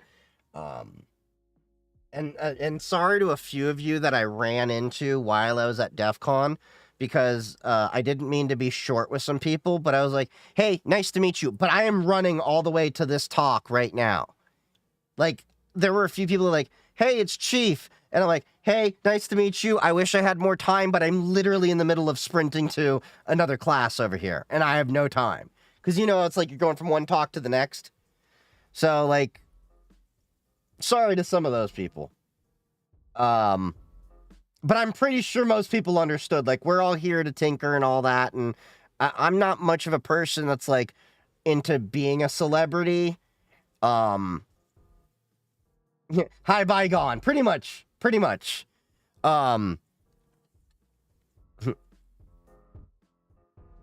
And, yeah, so, it was fun, and I honestly think I like the Las Vegas Convention Center a little bit better than the Caesars Palace, venue that we used to use, because, when I was at Caesars for my first DEF CON, it was a mess to walk around. You had all the different venues you had to walk through, so it was like, you had to be at the Flamingo, or you had to be at Harrah's, and then you had Caesars, and you had to run around all there. And it was also a much more cramped space. Whereas the Las Vegas Convention Center, even though it felt like you definitely knew there was as many people as the prior year, it didn't feel nearly as crowded. You had room to maneuver and get around and all that. Yeah, you'd have crowds and lines build up and all that, but it was a really great venue. And the honest truth is, with the way DEF CON is growing, I would not be surprised if it doesn't just take up the West Hall of the Las Vegas Convention Center, but if it also takes up another hall. I can see DEF CON growing into this, like, megalopolis kind of thing, similar to CES. It felt more open. Absolutely. It definitely did. It felt more accessible, too, because you didn't have to worry about going to, this building and that building. It was this part of the building, that part of the building, this part of the building. The only thing that sucked about the Las Vegas Convention Center was the monorail isn't that close. So, like, if you stayed at Sahara or anything like that, the monorail was not that close. It was still a schlep. So you may as well have just taken an Uber in or a cab and then do the thing. Which, by the way, cabs are cheaper than Ubers. Is DEF CON still going strong? Yeah. Yeah, totally. They had shuttles. Kind of. Sort of. But most of the time, Colonel and I didn't want to deal with that. We just kind of want to get in and out, in and out, in and out. So he and I got cabs together. It would be like I pay for one in the morning, he'd pay for the one back. So Colonel and I were hanging out during that time quite a bit. Colonel's been a really great mentor for those kind of things. He's a good dude in general. They closed the Mirage. They did?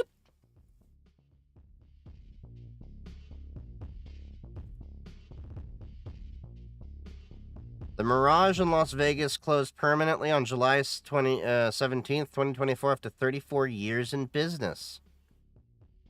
They're renovating and reopening it as the Hard Rock Hotel and Casino in Las Vegas in 2027.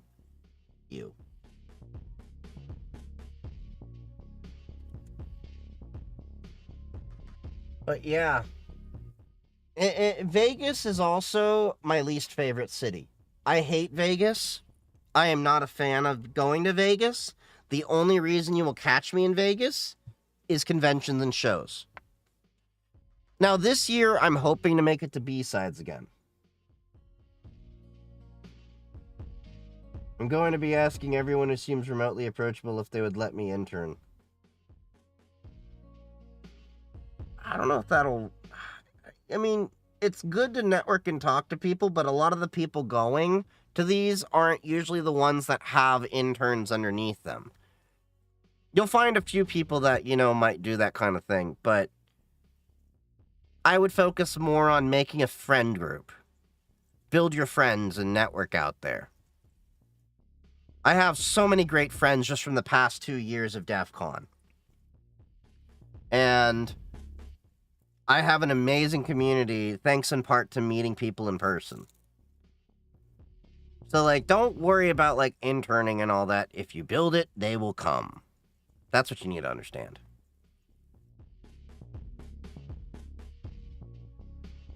Yeah, there's... Just, if you go to DEF CON and all that, focus on making friends, connecting with people, learning as much knowledge as you can. Don't go into DEF CON with, the idea of, I need to do this. Have a general idea of what you want to do. And go and, experience it. Enjoy yourself. And you're going to make more connections at DEF CON and LineCon than you will, anything. What villages are you most interested in? It depends, but... the lockpicking village is always a good one. The retro hardware village was really cool. Social engineering village, the embedded systems village. I generally like to go and experience a little bit of everything. Now, I know Colonel also went to La Villa, which was the first time they ever had a Hispanic space for Portuguese and Spanish-speaking people. The talks and everything were in Spanish and Portuguese. That was really cool.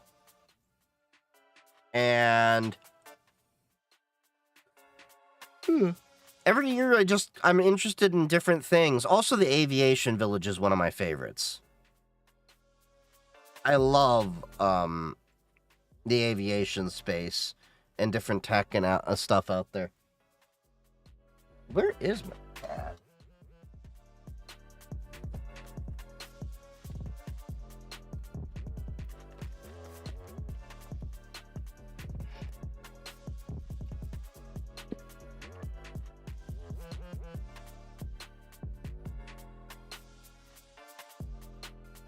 I gotta find where I put my, Oh, there it is. There it is. I found my Aerospace Village badge. So I so far have DEFCON 31 and 32's Aerospace Village badges. Sounds awesome because I just happen to be Mexicana. Okay, Mexican. Yeah, you'll definitely like it. Yeah, La Via, they'll hopefully be back next year. What are your tips for someone new in cybersecurity? I just got my CompTIA Cybersecurity Security Plus certificate recently. Tinker, Home Lab. Learn about all the different things you build on, not just the certs you get. Certs are just, you have to understand fancy pieces of paper that say you can pass a test. Show us you can apply that knowledge. That's why I always recommend home labbing, tinkering, and the other advice I will give you is that you're not dead in this field until you stop learning. Once you plateau your knowledge, you're dead. You must be willing to unlearn what you've learned as well, because this field will change forever. And don't get too hung up on certs. The reality is, a cert is just a piece of paper to show that you can pass a test. To put this into perspective, you have to remember most of IT and cybersecurity is built by college dropouts that didn't have certs or anything exist. We just had our skills, and we would hack away together and see what we could make out of this. Always be curious. Curiosity may have killed the cat, but it can also build a career. I have a lot of tips as well. There's a couple of pinned videos over on TikTok. And my YouTube as well. I've got a video like, do you need a college degree or boot camp to get into cybersecurity or IT? Something like that. That has some good advice and things like that for people starting out. Tinker. Always be curious. Build yourself a little journal online that you can link into your resume. And, you know, don't be afraid to break shit. Well, in your home lab. Don't break shit at work. But you gotta break a few eggs to make an omelet.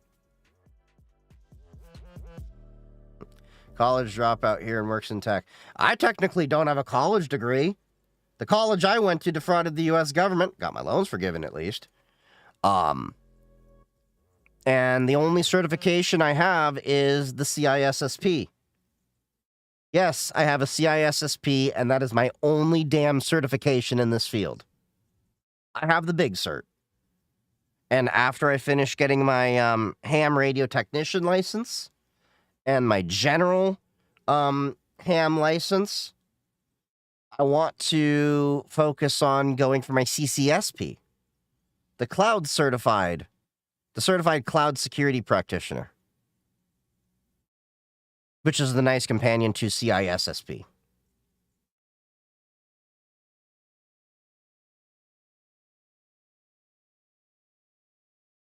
I was going to say CISSP is worth it. Yeah, it is, but you got to have 4 years of experience you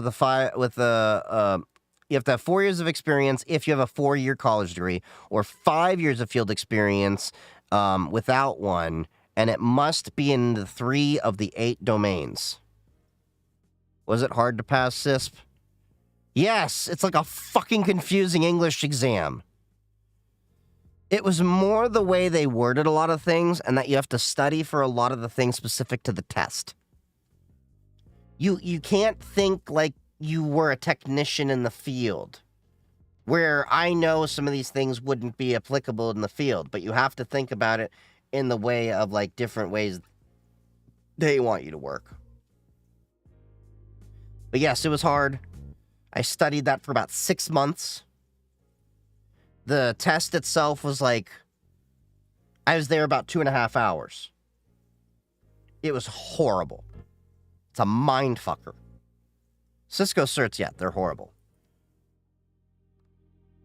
And CISSP is not technical. It's knowledge and concepts. Now, CompTIA has Security X, which is kind of, yeah. Which answer is the most right? Yep. Yep. So I'll probably go for my CCSP later on this year.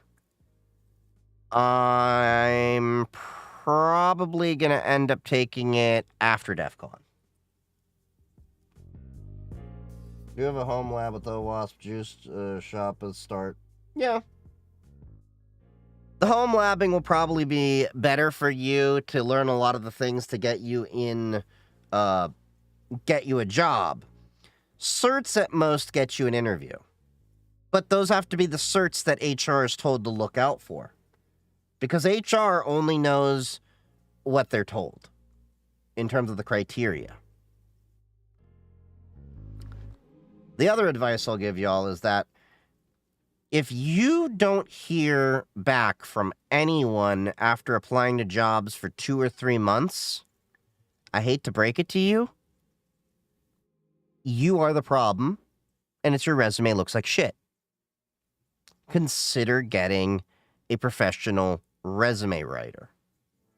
They'll run you anywhere from $150 to $250. They help you craft a cover letter. Some will help you rewrite your LinkedIn, and some, and of course, they'll help you do the resume and everything like that.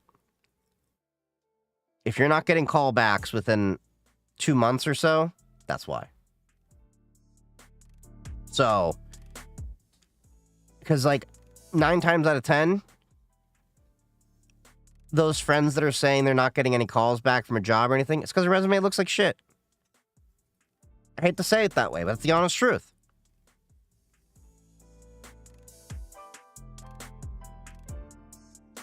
So I'm going to knock out some Azure certs. It's worth the money. Yeah, it depends on if the company is using Azure. I wouldn't focus too much on being like, I'm going to do Azure, I'm going to do AWS. Figure out what your company does with their stack. It's the same thing as Cisco.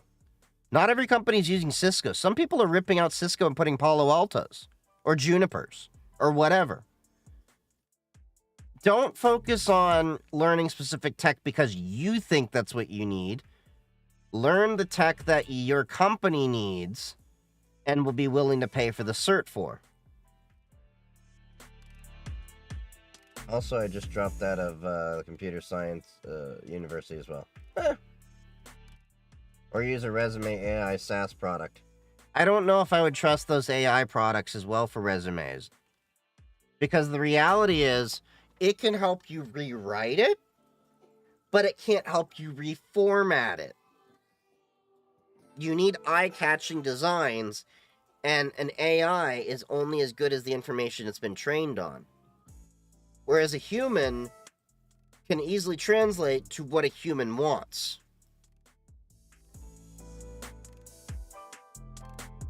Just need the certs for better pricing. Okay. But,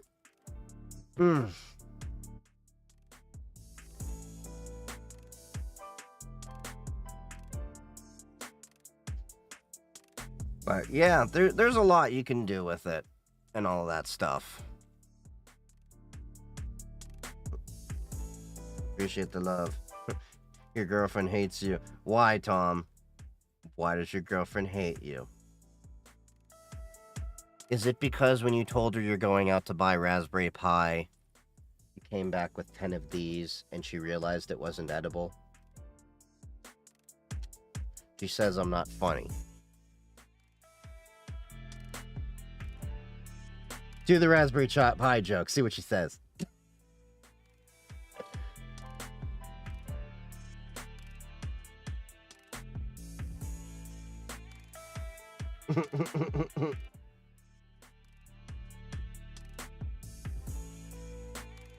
She says she doesn't know what a Raspberry Pi is. Then respond to her. Then I don't know what love is. No, don't do that. I will cause your breakup.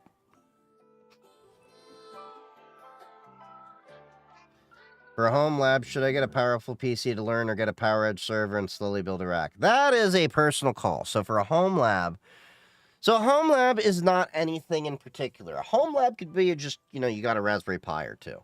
A home lab could be, I'm using AWS or Azure for my little cloud lab. A home lab is merely your environment you set up to build, tinker, and learn at your own discretion. There is no tried and true template to be like, this is what a home lab should have. I know people that have home labs in embedded systems, so they're making little media players and stuff like that on their own and soldering it together. I know people that have home labs that are in ham radio where, they're setting up all different types of antennas and building different radio projects. I know people that have cloud labs where they don't physically have hardware. They just have a laptop that connects into AWS, and then they have all a series of Lambda, step functions, EC2s, and, Kubernetes, and, all these different things. Or you have people like me that have a network home lab, and then we build a firewall with managed networks and isolated the networks out and different VLANs and all these different things. So there is no specific template or cookie cutter to tell you that this is how your home lab should be. Do what you feel is right to get you onto the education path that interests you, and do it within a way that fits your budget. My home lab is just a Raspberry Pi with some vulnerable web apps on it. See, there you go. That's a home lab right there. My first home lab was literally a couple Raspberry Pis, a couple computers that I had picked up from computer repairs that I just threw a new hard drive in, and had basic Debian on it as a little web server, and then just networked it behind an ASUS router before I got pfSense. Then eventually I dropped the pfSense box in. Then eventually I dropped the managed switches in and the managed AP. And, you build up and you start pulling the thread saying, what if I do this? Well, what if I want to do that? Can I do this? And sometimes you're going to break all your shit. And here's the reality. You are going to learn more from failure than you ever will from success. Even Thomas Edison himself said, I did not fail at making the light bulb 1,000 times. I merely found 1,000 ways not to make a light bulb. I have been electrocuted so many different times. I don't suggest you go ahead and do it, but I know a lot about electrical safety thanks to it. So there's a lot of things you can do to learn. Just ask yourself why, and ask yourself how. And if you don't know the answer, sometimes just do it. You might break a few eggs. You might make an omelet, though, at the same time. So, yeah, that's my advice. What are the best way to set up a home networking lab if you are suspected your employer is spying on you? Well, if your employer is spying on you, the question is, how are they spying? So, I can tell you without giving too many details away, if you were working at my employer and you were getting spied on, you did something wrong. Okay?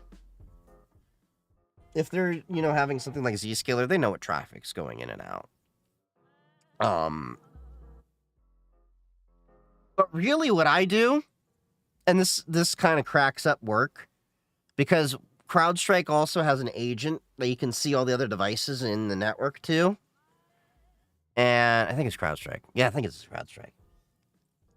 So I actually have a VLAN, a virtual LAN, isolating my entire network that is just locked down for my work computer. So it's wired into Ethernet, and my work computer has its own VLAN, and it's the only device on that network. And then the microphone's turned off, all of that stuff, the webcam's covered, everything.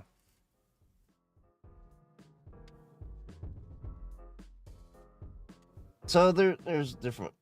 What MSP do you use at work? We don't. We're big enough at work to be our own. We have our own IT and MSP. We have an MSSP. that manages some of the different products and stuff, and we have, technical account managers to work on this. But yeah. I recall seeing a golden key in a bad way to a web server. Extremely vulnerable version of Keycloak. Well, that's fine. Yeah. But, yeah. It's going to be, I think... It's a really interesting time working in tech and home labbing and everything, but the honest truth is, if it wasn't for my years of home labbing and tinkering, I wouldn't be as far in my career as I am. And a little hint of advice for those of you out there that get imposter syndrome, because I know that's one consideration a lot of people have. I've been in the field for over 10 years and I still get imposter syndrome.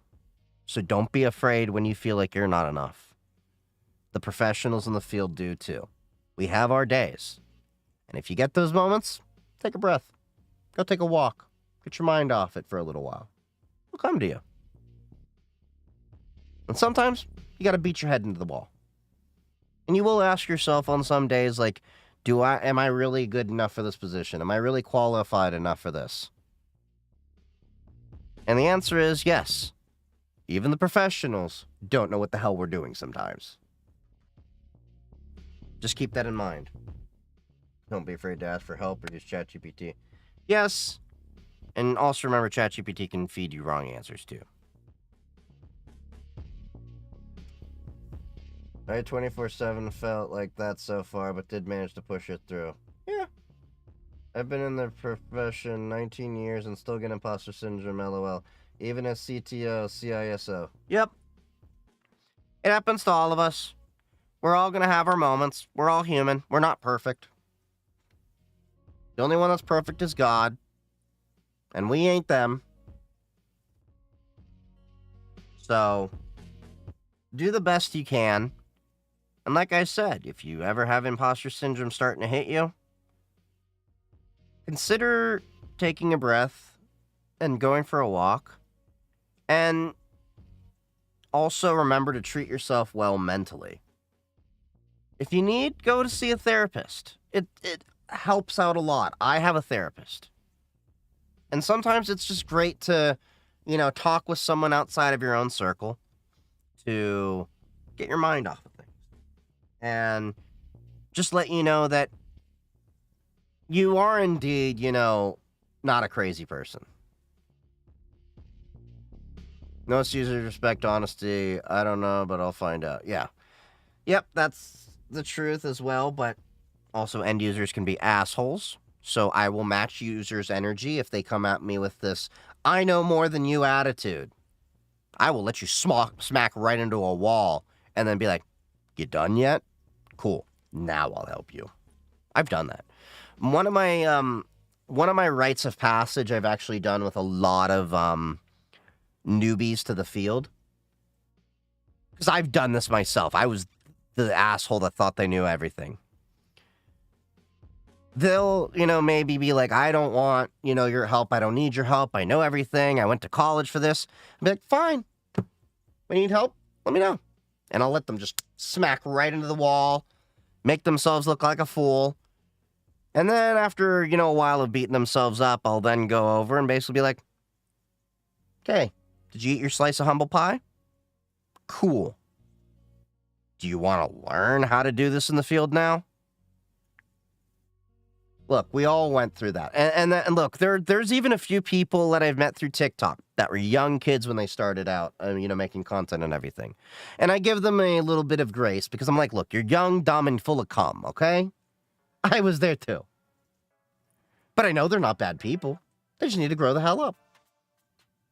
And that's why I give a lot of the people who are 25 or younger a little bit more grace in this field. Y'all are still new. Your brain ain't developed until you're like in your 25 or older. What sort of company do you support? I work with accountants and come from government previously. I'm in a medium-sized enterprise. I used to do medical and dental. Now I'm more in the true industrial side of things. Got a decent sized IT and cybersecurity department. I think we've got a total of like close to I want to say 200 to 300 people in all of IT and cyber. With cyber taking up, I would say probably 1/5, 1/6 of the entire IT crew.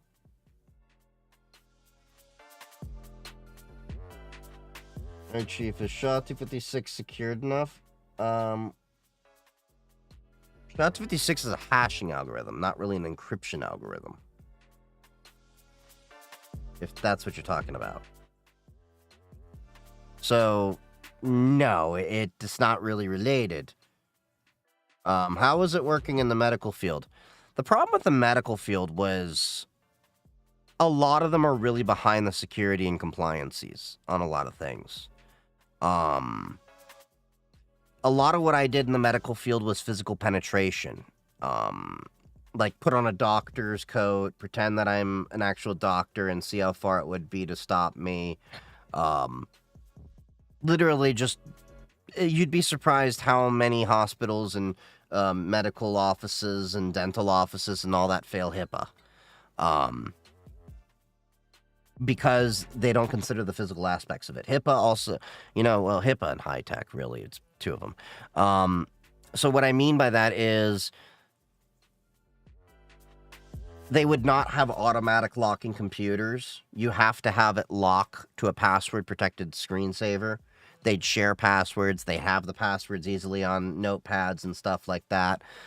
So I would literally be hired sometimes just to walk into an office, put a doctor's coat on. Nobody would think of it, anything of it. Nobody would stop me. Hop on a computer. They wouldn't be password protected. Pull some patient data. Drop it onto a flash drive. It wasn't locked against the USB drive. And then I would actually just make a line all the way back to the doctor's office in the back. And then all I'd do is kick my feet up and play a Game Boy. And they'd walk in surprised, like, what? So we failed the audit. I'm like, yeah, no one stopped me. Be like, yeah, by the way, Becky is cancer, or whatever. Just kind of proving the point of I got patient data and all that. Not only that, a lot of medical and dental facilities, medical facilities in the hospitals and all that, their card access systems are still often running on RFID, which can easily be cloned and manipulated. A lot of, and this is not a problem just with medical facilities. This is a problem with a lot of industrial facilities. They're still on RFID and not using encrypted NFC. And I know some are shifting to it, but yeah. Basically, a lot of medical facilities are behind the times. That's the unfortunate reality of things. And yeah. When I got into a company, I said I'll try to figure it out first myself if that is fine. Yeah, it's a great way to look at things. But,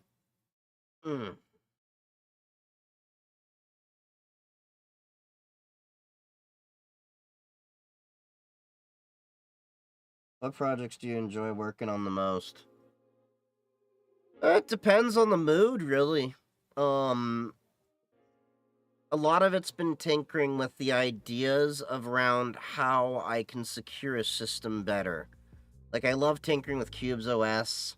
I love adding layers to different things, seeing how I can isolate and segment and segregate different things inside of a system for security and isolating it. I like doing tabletop exercises, or as I like to preferably call them, war games, where I run theoretical scenarios through to figure out what are the different ways that I would possibly attack a system to better defend it. Yeah. Factory I used to work at had RFID card entry, but the front door was just regular glass. What the hell? Do you think they should focus more on the security side rather than on something else? Well, the problem with a lot of medical and dental, because the problem is they are being acquired heavily by venture capital and businesses that are just acquiring to grow a bigger business.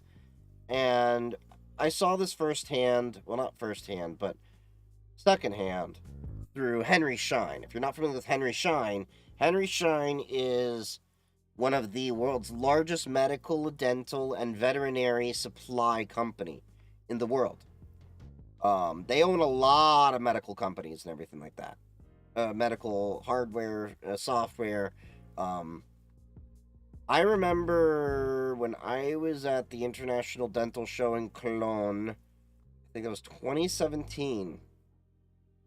I remember speaking to some of the executives there and saying, you have a nice company, but I think your bigger issue is you're too focused on acquiring and growing and not enough on consolidating the assets that you have, that you've acquired so much technical debt in each company that it's going to come and bite you in the ass. You need to focus on consolidation and cleaning house and securing your infrastructure. Sure enough, last year, they fell victim to Alf V. Alf V was the same actor that went over after MGM and Caesars, if I recall correctly. And how did they do that?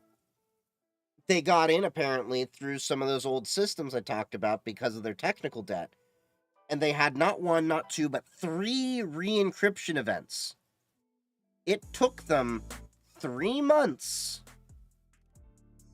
of trying to remediate to be able to kick them out of the systems. And they lost a lot of money in the stock market because of that entire incident. Because their systems were down for several days at a time. And when those systems are down, your company still has to pay for the employees and all the work that they're doing, even though they can't do any work because your systems are locked down.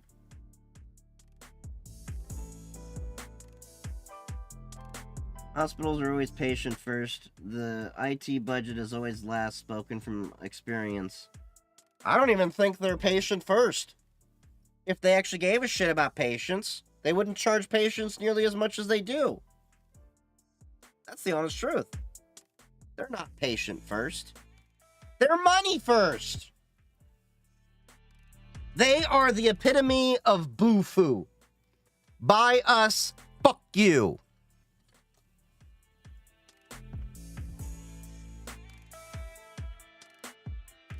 Either way, thanks for all the tips and the help. I'm going to bed now. It's 5 a.m. Thanks for sticking around, Beres. Hope I said that right. Go to sleep, buddy. It's late or early. 5 a.m. So it's early, but it's late for you.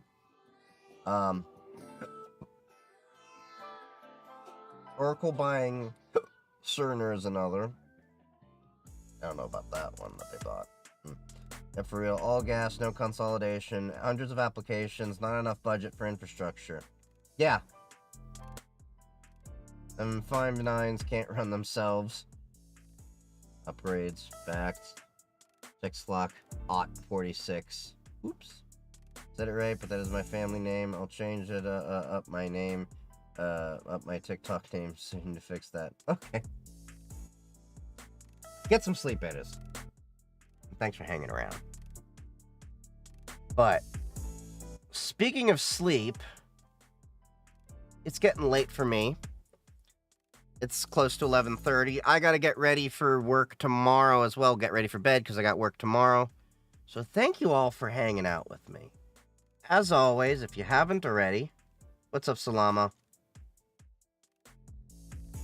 Oh, you like t-shirt? Yeah.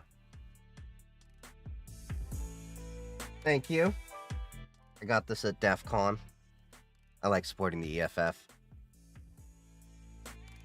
But make sure to follow me on TikTok, Twitch, YouTube, Blue Sky, Mastodon. Join the Discord. Join the Matrix if you haven't already. We hang out there. We talk tech. There's close to 1,000 people in the Discord now. Can't believe that. It's amazing. Wonderful. I love that we have a little community here. And I want to thank all of you for being such an amazing community. Y'all are like family. I love y'all. Happy hacking. And I'll see you Sunday. And stick around for the raid as well, if you're on Twitch. And don't forget, movie night, Saturday night. I think this week we will be doing Back to the Future. I'll announce it in the Discord tomorrow. I was thinking Back to the Future Part 1. Maybe then Part 2 the next week, and then Part 3 the following week. We'll see. But I'm thinking Back to the Future. Alright. Love y'all. Happy hacking. See you later. Stick around for the raid.